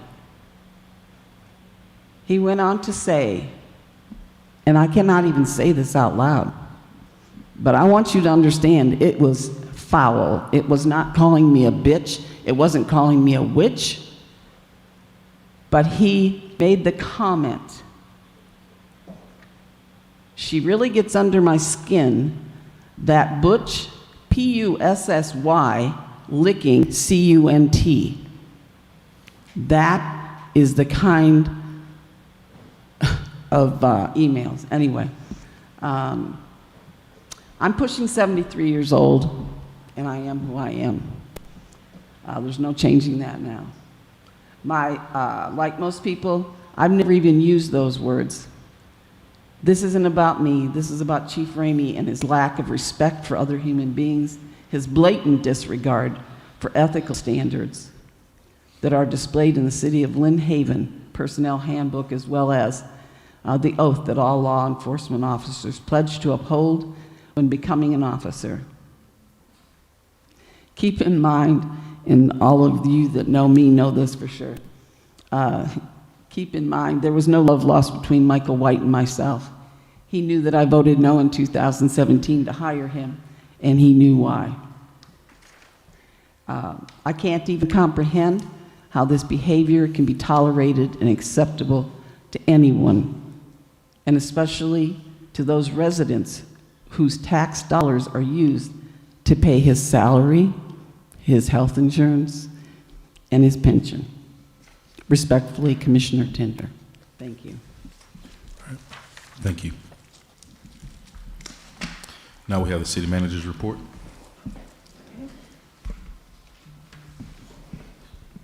Just a couple of things. Just to remind you that we will again be participating in MLK Day, January 16th at Sheffield Park in participation with A Cure. Have we done in the past? They invite you all to come out and be a part of that. There have been many issues in these past couple of months and past couple of weeks of getting back after the holidays of issues we worked on. I want to thank all of the utilities and public works who went out during the time that it was very, very cold and helped so many residents get back on, get their water going or help them with some pipes. That was a pretty difficult time. People came off vacation to help, and I just want to thank them publicly for doing that, because that just says again how much we care about our residents. Also, we're going to be doing smoke testing, and this is where I'm going to stop and ask Greg if he'll come forward and talk about the smoke testing. so that everyone can understand what's going on. We've done that once, and we've had great success with that. And so this is our second time doing it. And a lot of times when we have those large SSOs, this is what happens when we try to fix those and how we know how to fix those. Thank you. We have a very proactive sewer collection system mitigation underway. Budget constraints are always a consideration. The second phase has been completed. We're about less than 25% into the project, okay? Both rounds of smoke testing have found significant sources of inflow into the sewer collection system. This is what leads to those big SSOs during high flood events, okay? We've had ongoing conversations with the department as recently as November on our efforts to fix and correct our sanitary sewer overflows. And this is one tool that we're using to do it, is the smoke testing. This is a brief slide of all the steps that we're doing to implement you've seen this before. Like I say, we're only about less than 25% into the project. This graphic here shows you our monthly flows into the wastewater plant. The key takeaway of this one is the last set of flows shows that our wastewater plant's running about 60-65% capacity. That's what leads to a trigger for having a plant expansion. This is a brief rainfall data. You'll notice that the last year we actually had a little less rainfall than we did in 2021. Graphic of our vendor who's doing the smoke testing. This sewer lateral that was broken here is in a low-lying area. So imagine if during a storm event, if that whole area was under several feet of water, and that flow would just pour into the sewer collection system. This is right outside of a customer's front doorstep. It's in a low spot. We've contacted him to make those repairs. This is another bad one. You can see the pipe. It's a little bigger than the 4-inch that we normally see. This is a 6-inch lateral. That's in the bottom of a ditch on the west side of town. Example of a repair that our staff did. This is usually what we see when we smoke test. As you can tell, there's nothing really visible. It's all covered in with grass, and those roots are growing into the customer's sewer pipe, which will cause a blockage on the homeowner's side. So this has benefits for our side as far as the SSOs, but it's also a customer benefit too. This is the manhole on Mosley Drive. This manhole was knocked off its rim and cover, and when that ditch would surge up to its top level, all that water would pour into the system. This is an example of the zone map. This is what we use to identify those areas that our customers have a broken lateral in. Another graphic of it. This identifies all the zones in the city. Like I say, we're early stages of getting this project underdone. We've identified several lift stations that are in flood-prone areas, and we're pursuing some legislative grant funding to help raise these up out of the flood zone. The new sewer plant headworks is coming along real well. We've had some final reviews and stuff, so we hope to bring that back to you guys here real soon. Any questions? Is there, if there's any way that we can implement this with that one area that we know? Yes, so we do have smoke testing equipment.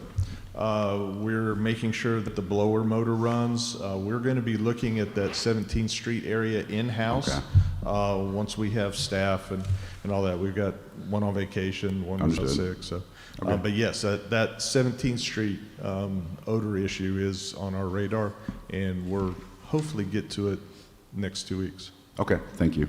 Yes, sir. I just wanted to say, one of the most informative things I have done since I've become a commissioner is tour the sewer plant. We should do that at public. I'm not kidding. That is so educational. Sure. And the things people put in the sewer system, including money, it's amazing to me. I wish we could make that some sort of tour, so people even understood what happens to all that stuff. Happy to do that. Just takes a little coordination with our department. We've hosted school classes on site. Absolutely. Just reach out to us and happy to do that.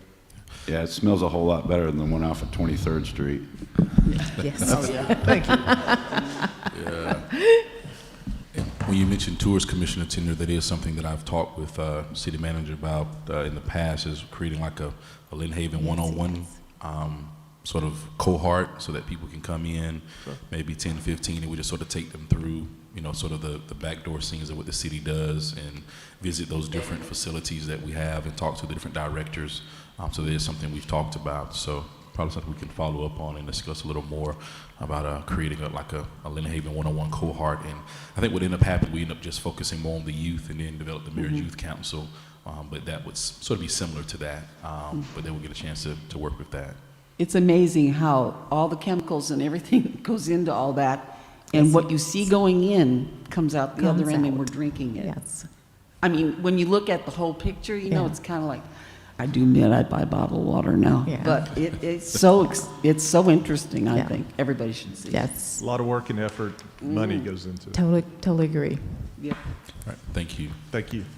You guys do a great job. My first tour was amazing of what they have to do to give us great drinking water. I can tell you that. And now can I ask Chris Lightfoot if you'll come and do the stormwater update?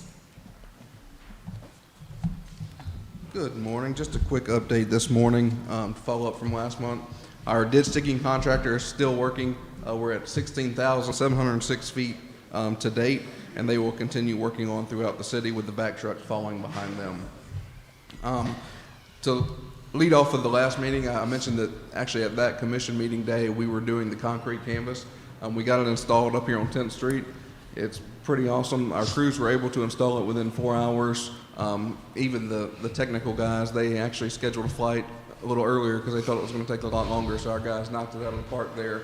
Seems to be working great, and we are going to build a priority list to install that throughout the city of the problematic ditches and especially the high flow areas.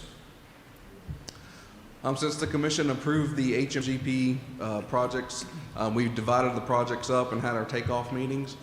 We assigned the Baskerville-Donovan, the Pine Forest Estates project, Acme Lane, and Bradley Circle, and we assigned Dewberry the 11th Street, Dundee Lane, and Wyoming Avenue projects.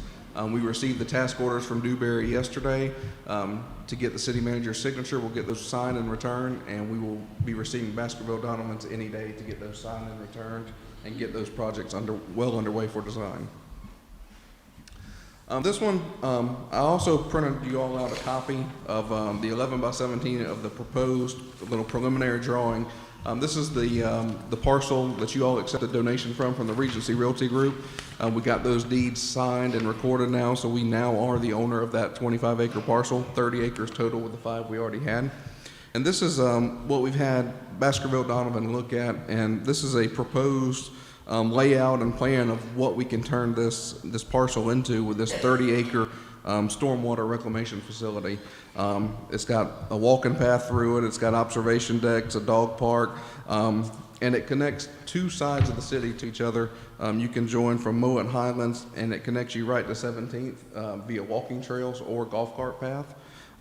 You can walk, the kids can walk from the neighborhood to Kane Griffin, or folks could ride their golf cart from Mowat Highlands all the way into Walmart there, or cross wherever they cross.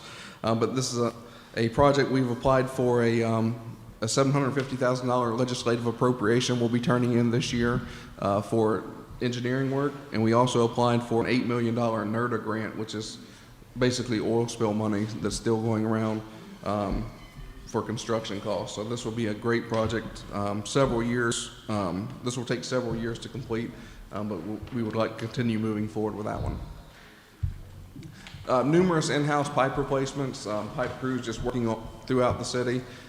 We've got a crew working right up here on Indiana Avenue this morning. Started yesterday putting in some driveway trenches to help drain some of those areas there, especially the backyards that run out from 9th Street onto Indiana Avenue. So that will make a huge difference there. Any questions for this one?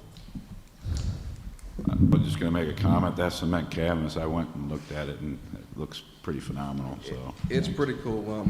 We will be definitely working throughout the city and putting that, and it was about half the price of the traditional form and pour method for concrete ditches. And we are looking at some funding and see if we can get through grants or other funding to purchase some more of that cement.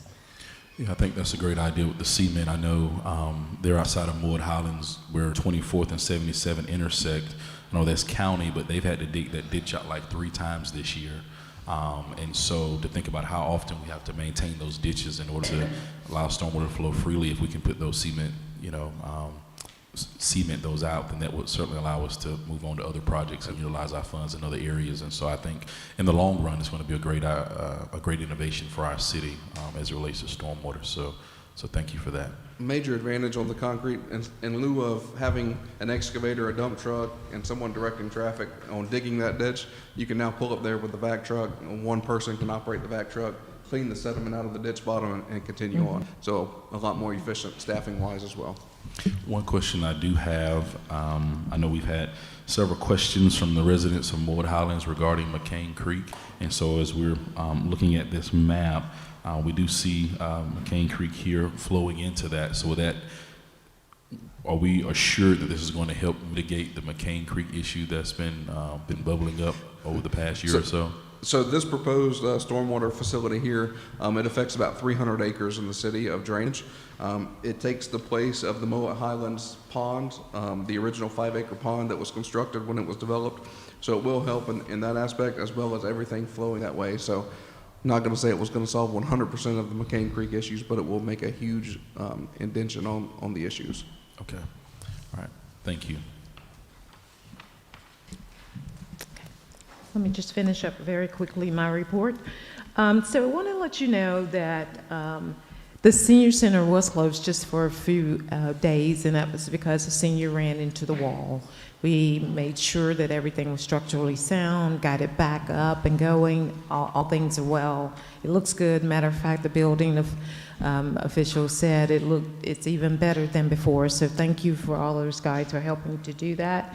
To show you how much your city and our city is growing, we are scheduled to do opening day March the 4th. Right now for opening day, we have 316 students signed up for softball and baseball. That's a far cry from where we were before.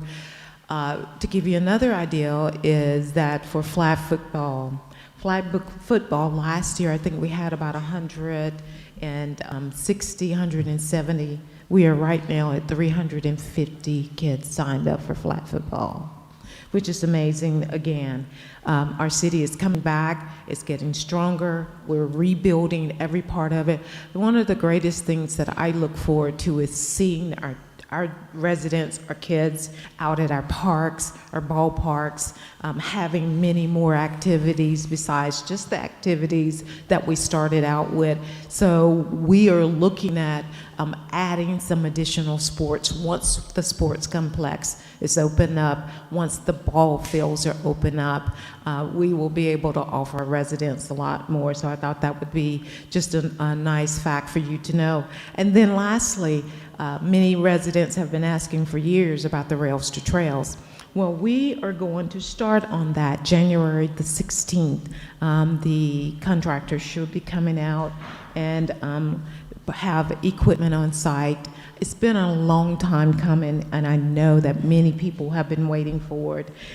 So we are almost there with the Rails to Trails. It's going to take us probably about 8 months to get it done. We'll have a grand opening. We'll also have a grand opening for City Hall. Sometime in March, we'll also have a grand opening for the ball fields, and that ball field, when we have opening day, we're looking probably to have the grand opening for the ball fields on opening day, so we can kind of kill two birds with one stone. And then lastly, Commissioner Turner, I just want you to know, I apologize, I didn't say it, I didn't do it, I wasn't that person that was even in charge of being city manager, but I want you to know that, you know, we do not accept any type of language like that as this part of this culture. I also want the folks that think that I did not do anything, I started this because I knew it's the right thing to do. And this has come back with the findings from the attorney. We try to treat every single employee the same. And I just want everyone to know that, you know, we work for you, citizens. We work for you. You call me on the weekend, I answer my phone. You call me at 8 o'clock at night, I answer my phone because I work for you, and we all work for you 24/7. So thank you for allowing us to run your city, and surely we're not perfect, but we will surely get better, Mr. Walker, as you said, in 2023. We will make an effort to do better and be the city that God has called us to be. Thank you. Can I ask you a question? I'm sorry. When are pickleball? Good question. Please talk about pickleball. Yes, ma'am, I sure will. You all approved that last month, and then I just signed off on the change order, and they've already gotten everything in place. Public Works has already ordered all of the equipment to dig some of that area, and so they should be starting very soon in the next couple of months. It's probably going to take them about 4 weeks or so to get everything finished. So it'll be here. It'll be a little bit behind, but it'll be here. I'm looking forward to being the Lynn Haven champion of pickleball. Yeah, I'm sure you are. Mm-hmm. I was going to ask if we could, like, if the commission could be like the first ones to play a pickleball game. Yeah, in your dreams, if I can be in this chair. The other question I had, are we any closer to having a final date on the commission, on the building? On the building, yes. City Hall. And so this is one thing, too, that I want the residents to know, is that it's called electrical boxes, and I'm sure some of the contractors out here will know that. More than likely, many of the electrical boxes are anywhere from 18 to 24 months out. We were pretty blessed because they had already ordered those, but it still was a long time coming. So that is the only thing that has put that building behind.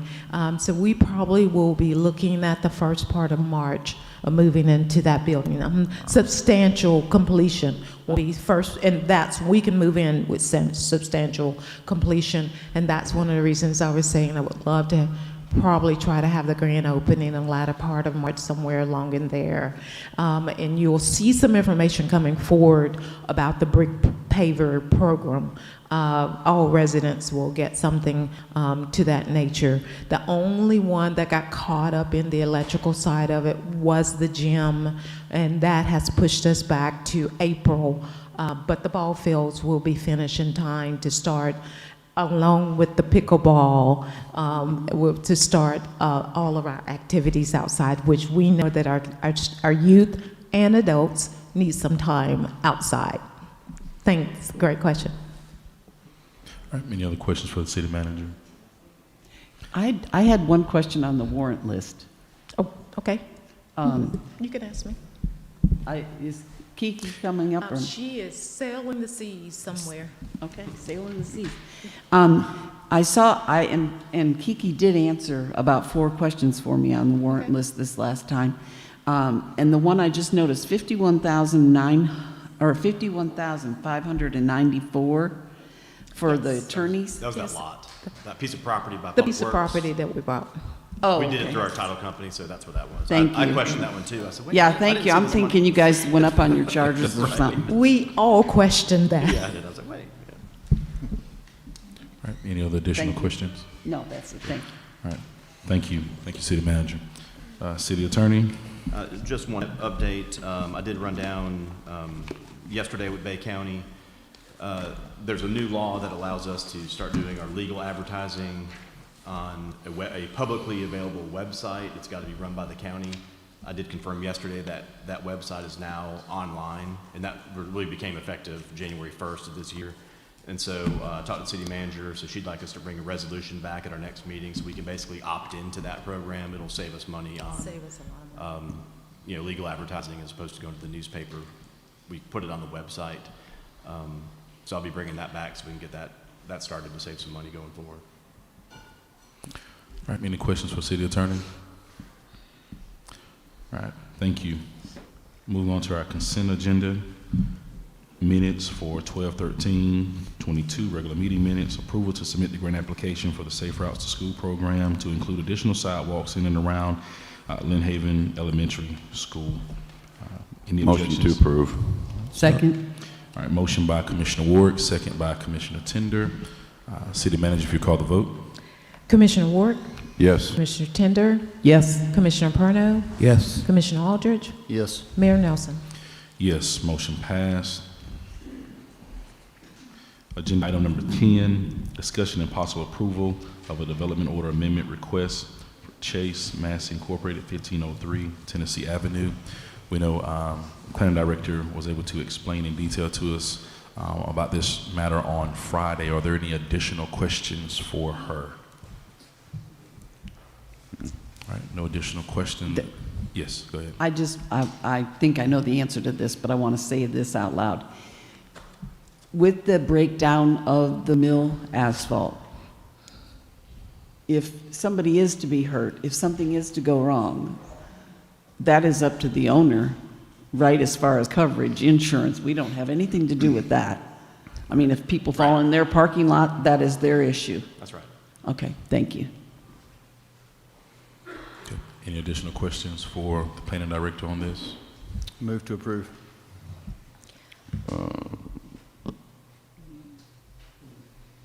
Did somebody, what? Yeah, there's a motion by Commissioner Aldridge. Is there a second? Is the motion to approve the denial? No, this motion would be to approve Amendment.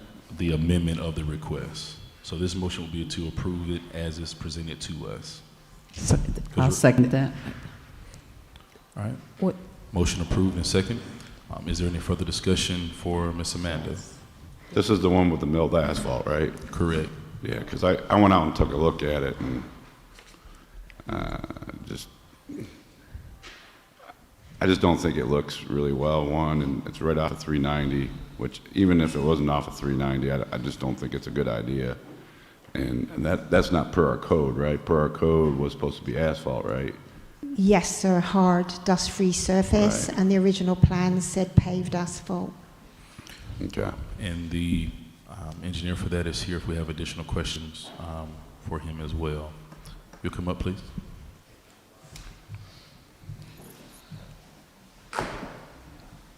Good morning. Jim Slaney of Panhandle Engineering. I'm representing Chase Macy on this project. I did the original project, and I did specify hot mix asphalt. No, the city does not restrict milled asphalt or other uses. The city says it's a dustless, durable surface. As in Bay County, who allows milled asphalt on their parking lots. Currently, I'm using milled asphalt on a parking lot behind Flower Power on Thomas Drive. I'm doing another one on that Cajun Place for 40 of their employees. It's like anything else. If you put a half-inch down, you get a half-inch of value, half-inch of durability. You put a couple inches down. We don't put a half-inch down of asphalt. We put 1.5 to 2 inches over a base. The answer is, as an engineer, I'm very satisfied with the product that this is. The city uses it on their parking lots everywhere in much thinner surfaces. It's durable. It is asphalt. It is dustless, and it is durable. I've looked at when they were placing this material, because originally I had looked at hot mix placed, but because of the availability and the thickness of the milled asphalt there, this isn't the top where they only mill the top 1.5 inch somewhere, and it's a bunch of scavenge, if you will, material. This was 6 to 7 inches deep of asphalt that they dug out of or milled out of 390. So it's a high quality, it was a good thick, more than enough thickness, and from a technical perspective, it meets the city's requirements of dustless and durable, and it is a accepted product for parking lots throughout the area, and I recommend its approval, similar to the supermajority of the Planning Commission. Is there additional questions for? Yes, I have a question. So if we approve to just leave the mill asphalt and it starts to break down, will the owners have the opportunity, or is it an option for them to go over it with regular asphalt at a later date? They can maintain it in various ways. Milled asphalt doesn't break down like gravel or lime rock or things like this that wear. It doesn't, not especially when you have enough. But yes, they could top it with another mix. They could level it. We have done projects around where we have overlaid with conventional asphalt over milled asphalt, as well as crushed concrete and other things. So yes, and it's a private parking lot. It's totally their responsibility to maintain it. So there's no obligation otherwise, but there is no prohibition in the city's code. Is it standard practice? No, but as you can see right now, I'm doing several parking lots on some well-known locations that using this material. And it's more green and more eco-friendly than fresh asphalt. It's a smart choice. Would I use it on everything? No, but in this particular application, as a adjunct parking lot, and the way the amount they put in it, I feel comfortable that from an engineering perspective, it's very, very capable of meeting the needs. Additional questions, Commissioner Ward? I guess I'm just confused. Is there a code for this? I thought there was a code that said it had to be a hard surface. Yeah, I think the issue is the plans that were submitted and approved for the development order were not milled. So it's more of a deviation from the plans and the approved development order is really the question today. So there is no code that requires... Our code says hard, dust-free surface. So I guess what's the definition of hard then? Bobby, do you want to, this is an infrastructure area, not my planning area, so I'll have Bobby speak on this if that's okay. Thank you. It is, I guess the question is, it is a hard dustless type surface. The concern is it going to run out and, Well, create my potholes concern is, and does it meet code? Well, the code, because the way it reads, it's not specific. It just says hard, dustless surface. I think on Friday, Bobby might have mentioned about the fact that it could run into stormwater in time. It could sort of dissipate from the actual area and would probably need to be resurfaced again. Is maybe some of the things he mentioned to us on Friday regarding, though it's hard, but is it permanently there for the long term? Well, it'll rut up faster than regular asphalt. It will. I mean, if you do this, then my one recommendation is anything on the right-of-way apron needs to be either asphalt or concrete, a pavement. Standard practice. Mm-hmm. That's standard practice because that amount of pavement apron is in DOT Or city right-of-way. If it's on the city right-of-way, it needs to be either asphalt pavement or concrete, if you decide to go this way.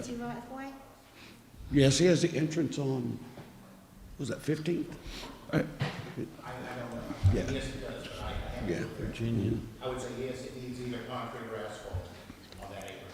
So, and back to what City Attorney mentioned regarding, I guess, us focusing on the approval of the development order amendment request. My question would be, why did you put the mill down and now come ask for the request afterwards for us to amend it? So that puts us in a quagmire, especially as we're trying to set precedents for developments, because then that would allow others to just give us an application, go and change things, and then come back and ask us to approve it after they've changed it, which puts us in a quagmire. And so Well, I don't think it does. I mean, I think the answer is when the plans were done for this, that portion of 390 hadn't started getting renovated and milled.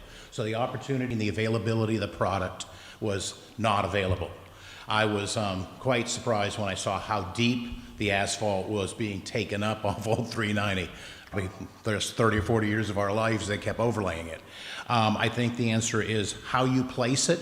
If you place a little bit of it, it's going to act like a little bit. If you put a bigger, thicker, and it's smoother, it's going to be durable for our life. Right, but my question is, why was it done prior to the amendment request? I cannot answer that. I'll let the applicant come up and speak to that.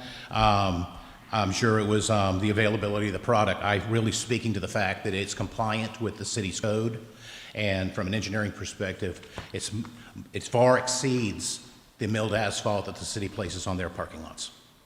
Thank you. There's someone that can answer that.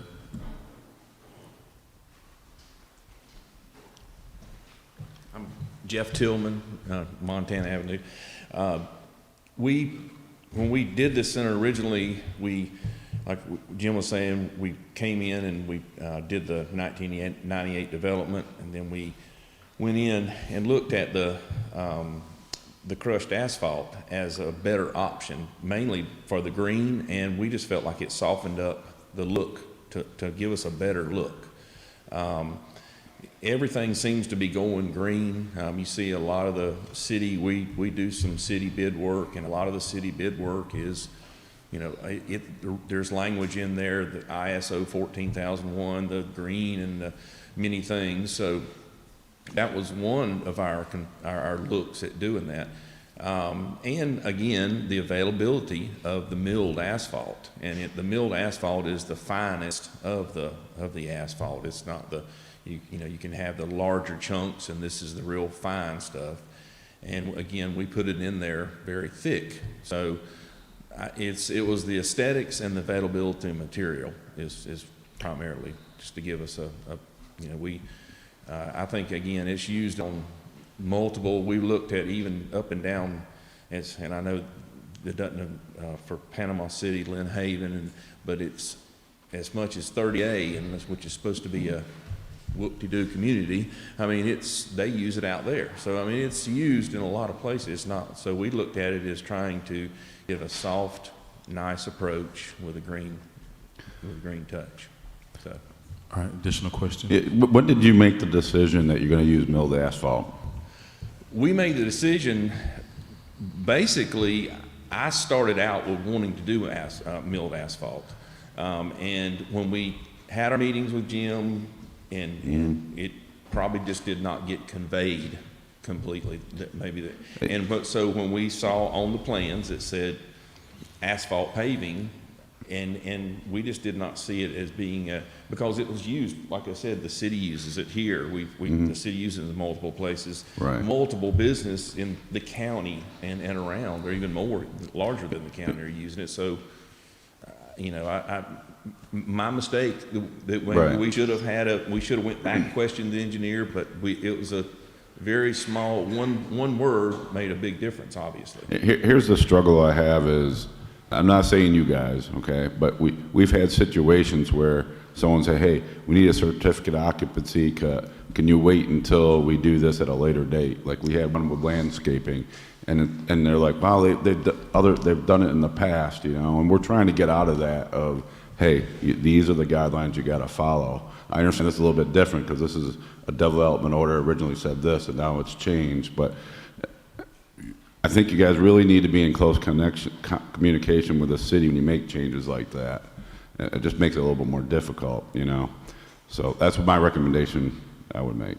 So, And Mayor, if I may, I think Yes. after we had the meeting on Friday and we discussed this issue a little bit, I was chewing on it and thinking about it, and it falls back on us really. If we want to change the code and the ordinances, we need to explicitly say asphalt. And that's what I'm trying to figure out. Does it meet code? That's my biggest question, and I don't know if it does or not. My understanding is it does. Is that it's a hard non-dust surface or whatnot, dust-free surface. So it does meet our current codes right now. So it falls back on this board if we want to change it, I think, to tighten up the screws on it. More so than the applicant. You know what I mean? I think the applicant met the required rules. So. But if there's changes, they still should be in communication with the city and let us know. No, I agree with that 100%. Yeah. I'm not arguing on that one. So does it meet code? Okay. I get it, but I mean, yeah, we have a preference. I would rather it be regular asphalt, but that's not up to me to decide. It's up to code to decide, you know.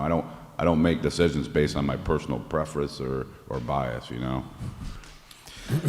So that's why it's important to me know if it meets code or not. I mean, if we want to do asphalt pavement, we need to change the code. Right, I get to that. be specific. You're right. And I guess, Ms. Amanda, if you would remind us why staff recommended denial for this development order amendment request. Staff recommended denial on the milled asphalt, not on the reduction of the parking spaces. There was also a reduced number of parking spaces. We recommend approval on the reduced number of parking spaces and approval for the landscape to be delayed with a bond per the Planning Commission. The denial on the milled asphalt was as a result of the information that came from the Public Works Department regarding how it probably will not, well, it won't be as durable as regular asphalt. And so there may be situations where there will be potholes forming, people may trip, that kind of thing, just really in looking out for the city and also the aesthetics. All right, thank you.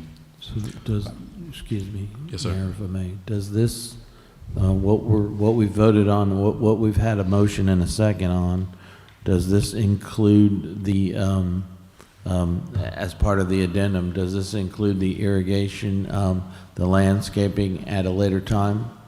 Is this included in what we're voting on? Yeah, I think the motion was to go along with the planning board, which was to approve the milled asphalt, moving 16 to 14 parking spots, and doing landscaping after 390 is done with a bond. With the bond. And that's in there. That's in the planning board recommendation. Okay, the so landscape bond.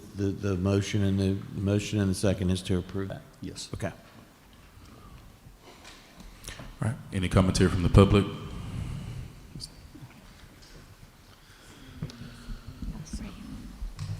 Ryan Scragan. I live 2 blocks from the shopping center. I love this shopping center. Holding a cup from a business in the shopping center I went to this morning. I've parked on that milled asphalt since it's been laid. It is right next to 390. I have numerous problems with that, but the biggest problem I have is with the back and forth about, is it compliant or not? Kevin, is it compliant? No, I mean, is it a hard dust-free surface? Or to the engineers, it is. I mean, I'm not an Okay. engineer, but I mean, the code does not say what type of asphalt. It says hard dust-free surface. Okay, so But that's the issue is the development order that was approved was for asphalt. Right. So that's why we're here today. Which brings up the second point. You guys are deciding if you're going to allow the amendment to the plans or not, which it's already been laid.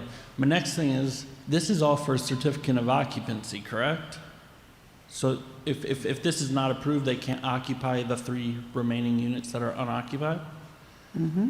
Correct. Okay. That's correct. So right now, those 3 units are about the middle of the building and 2 units toward the end of the building, the south end of the building. If you, has anybody from the commission been there since Friday? Yes. You have. Friday. Are you the only one?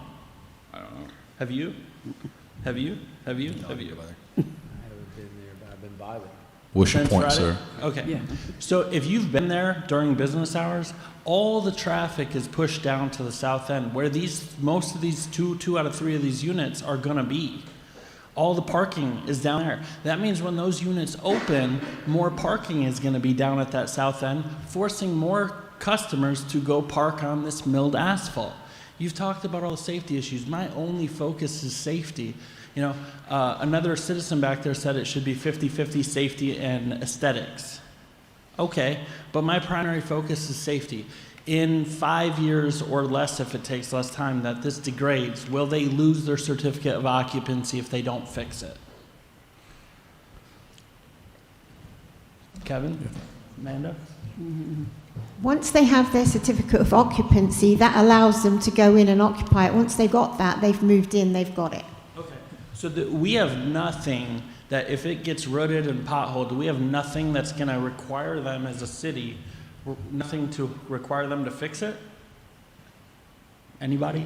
Code enforcement. Well, if we pass this new maintenance and thing that we're Okay. talking about. So we doing gotta now, let them get they'll away be with it. forced to fix it. But as a business owner is not going to open a whole shopping center without keeping it up because they won't have any renters. If it You looks, sure? well, if it looks like crap, nobody's going to rent there. You So sure I would hope think so. I would think the owners would keep Have it you up. been through the pavement over by KFC and Dollar General? That pavement is garbage. Exactly. But it's an example of, no, I agree with you, Jim, but it's an example of landowners and developers needing to be responsible Thank you, for their sir. property. So all I ask is that you really consider this, that how long until we're going to be back here talking about this if they don't do it? The responsibility is on the Tillmans, Thank you. and I think they'll fulfill it. But we need That's to our think about time. this going Thank forward. you. Thank you. All right, additional public comments, Mr. Walker. I follow this with interest because of the fact that the code we have is set up for the safety of the individuals and the people that are going to be on there. In previous engagements like this, brought before the city, the developer was brought to task. The city said in meeting that the developer should be contacted first if there's a problem. You are going to permit this. Bottom line is, if the developer does not keep to his task, you're going to be responsible. How is this going to help if an accident happens, whatever the accident is, to the person that the accident happens to? Are you protecting them? The code, which you haven't been able to define, states that you're here to protect the people. And what you're doing here now is you're deviating from the possible code. You got to reconcile that this is a code and it's there to protect the people. And if it requires firm asphalt, and in the last meeting that we had, it was discussed that the surface could be moved and with a road. That shows you an indication you better take concern here with the code and stay with that. All right, thank you. Yes. I would just like to add at this point that this is a new problem for us. The code has said what it has said for all of these years. Whenever we've had plans submitted, the plans have been for an hard asphalt surface or concrete. Other than we did have a development on an industrial site for outdoor storage that was allowed to have milled asphalt for a portion of that. But I think we're seeing the beginning of something here. So it might be something that you do want to address, because we have just had another submittal for a development order from somebody on a commercial lot who wants to use milled asphalt, and you know that they're going to be paying close attention to what we do here.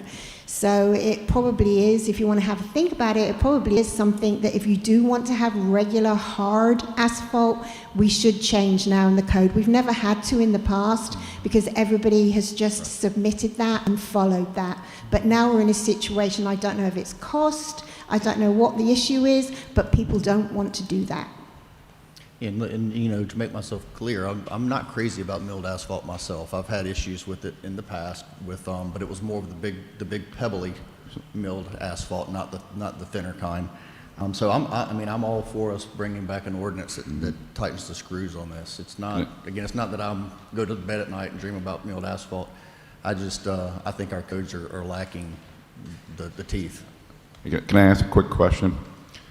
I went on Google just to see if milled asphalt is a hard surface, and reading it, it says over time it hardens. So is it going to be similar to asphalt once that happens? It's already cured. It's harder initially than hot mix. Hot mix takes a day or so to fully firm up. This gets rolled out and it's firm. So it's going to be similar to regular asphalt? Yes, it'll be a little bumpier, depending on how well it's smoothed. But I think the key ingredient is not having a thin mix, but a thick area to perform. So this one's thick? Yes, sir. Okay, thanks. Additional public commentary.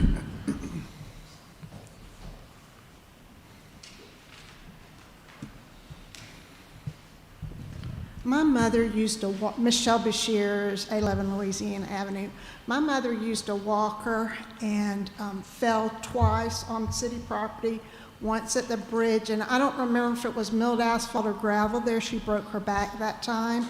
And then she fell out here on this milled asphalt as well. It's very difficult for someone with a walker to push the walker on an unsmooth, potentially bumpy surface. Thank you.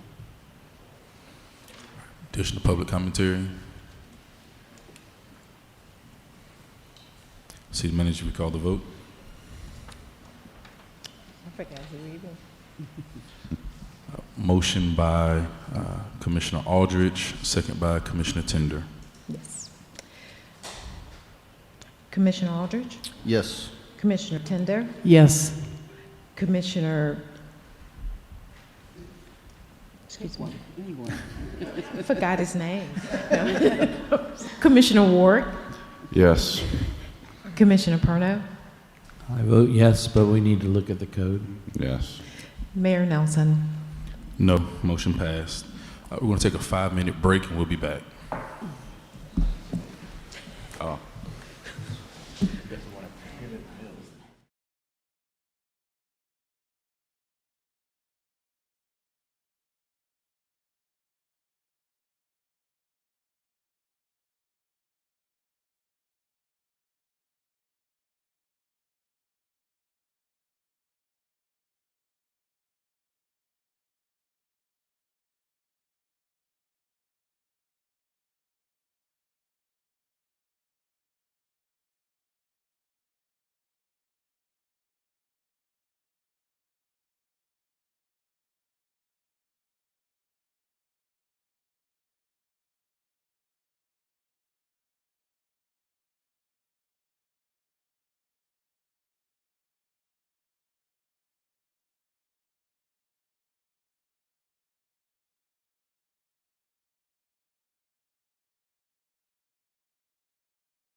Calling our meeting back to order.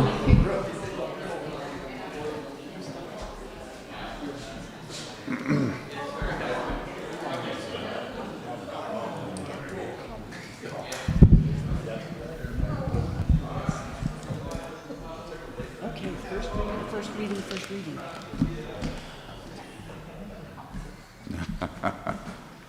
Get some donuts?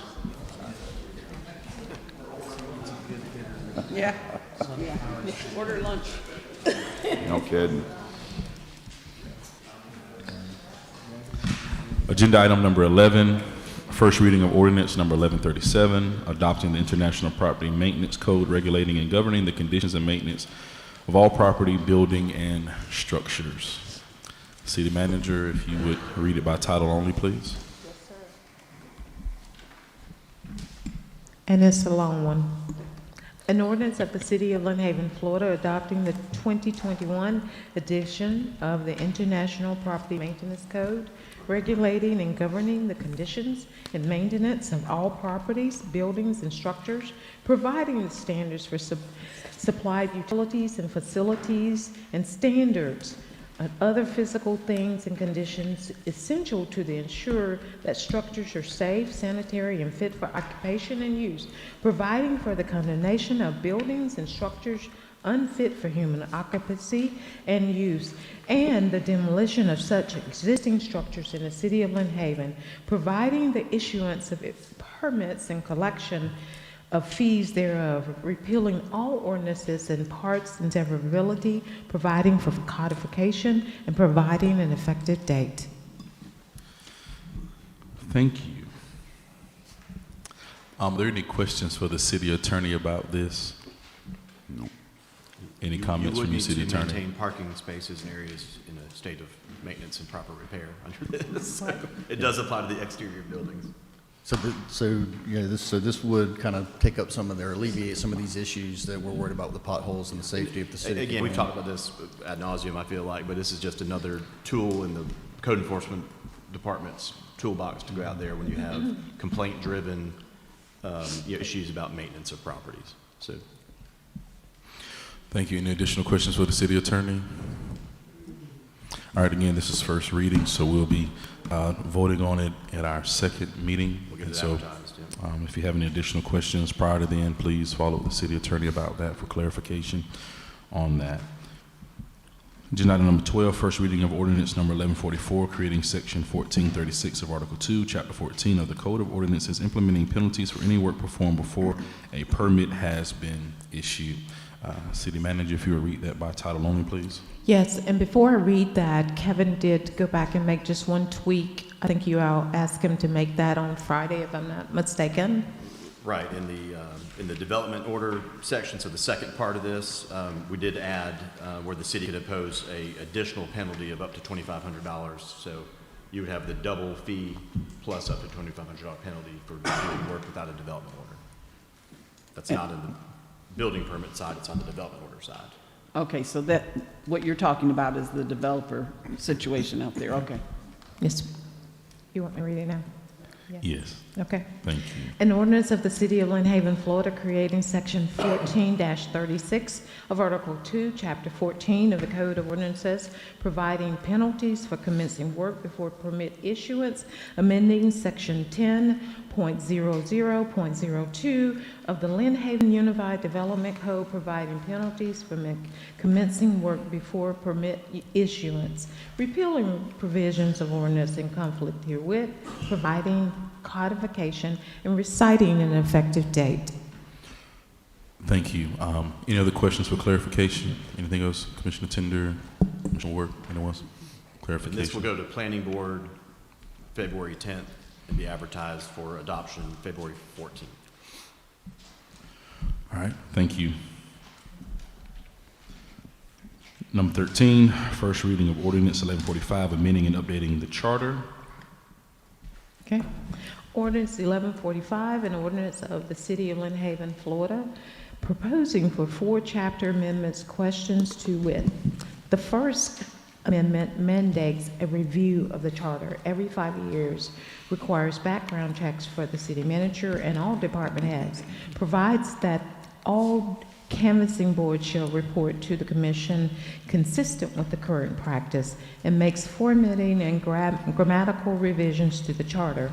The Second Amendment adds 3 terms to the offices of mayor and city commissioner. The Third Amendment fixes the compensation for the mayor and the commissioners, and the Fourth Amendment approves charter updates assigning duties in the absence of the mayor or city manager, directing the supervisor of elections place a referendum on the ballot of the next general election, providing ballot language, providing for notice of referendum in accordance with law, providing codification upon passage at referendum, and providing immediately effective dates. Thank you. Is there any further discussion from the commission? I know we've talked about this in a workshop. So right now, there's sort of the formality of making sure it goes to ordinance for us to vote on. Any further discussion on it? You sure? I'm positive. All right. Thank you. All right, and agenda item number 14, this is for discussion regarding the establishing of an ordinance requiring development extension request to adhere to the new aesthetic design requirements after the first extension request. Commissioner Aldridge. Yeah, let's discuss this for a while. I'm just playing, we're not going to discuss this for a while. We've talked about this.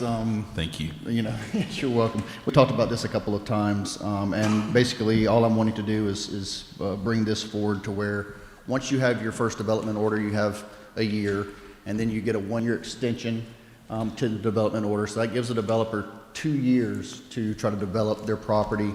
I'm proposing that after that second year that they do not get an extension anymore, they would have to basically revise their plans to match current codes and ordinances for our aesthetics and our stormwater ponds and everything else that we've updated over the last 6 months. So I don't know if anybody else on the board has anything that they want to put, input on that, but I'd like to see something drawn up for us to bring back maybe at the next meeting for. Yeah, I mean, you would still, theoretically, it would be an extension, but you'd have to bring everything up to. Correct. Up to any current code regulation. I did look around after we talked about this. Some other cities, most all of them are like ours. You've got 12 months to do, at least commence with your work under the development order to keep it going. If you just do nothing, it expires after a year. You come back, get a 12-month extension. I don't really know that we have any good language in there about extensions, but because they're 1-year development orders, we give 1-year extensions. Some of the cities I saw said if you're just stagnant for 6 months, then you've got to come up. So even during your extension period, if you haven't done anything for 6 months, you've got to bring up to current code. So what you're talking about is give them their year, 1 extension time before hitting them with the current code. So that's the only thing I wanted to bring up. We could do it either way. It's just a matter of when you want them to have to bring it up. Yeah, and however your lawyer language needs to be about it's annual. So I don't care if it's 6-month increments or whatever it may be, but as long as it equals up to basically a 2-year period. Okay, so keep the rules in place for 2 years, and then after 2 years, you're with the new rules. Correct. Got it. Do you feel that it's necessary to give them 2 full years? Well, I mean, once they have a year to build, if they don't build in that first year, then I think they should have to bring everything up to current code. Yeah, the only reason I'm hesitant on that is because of the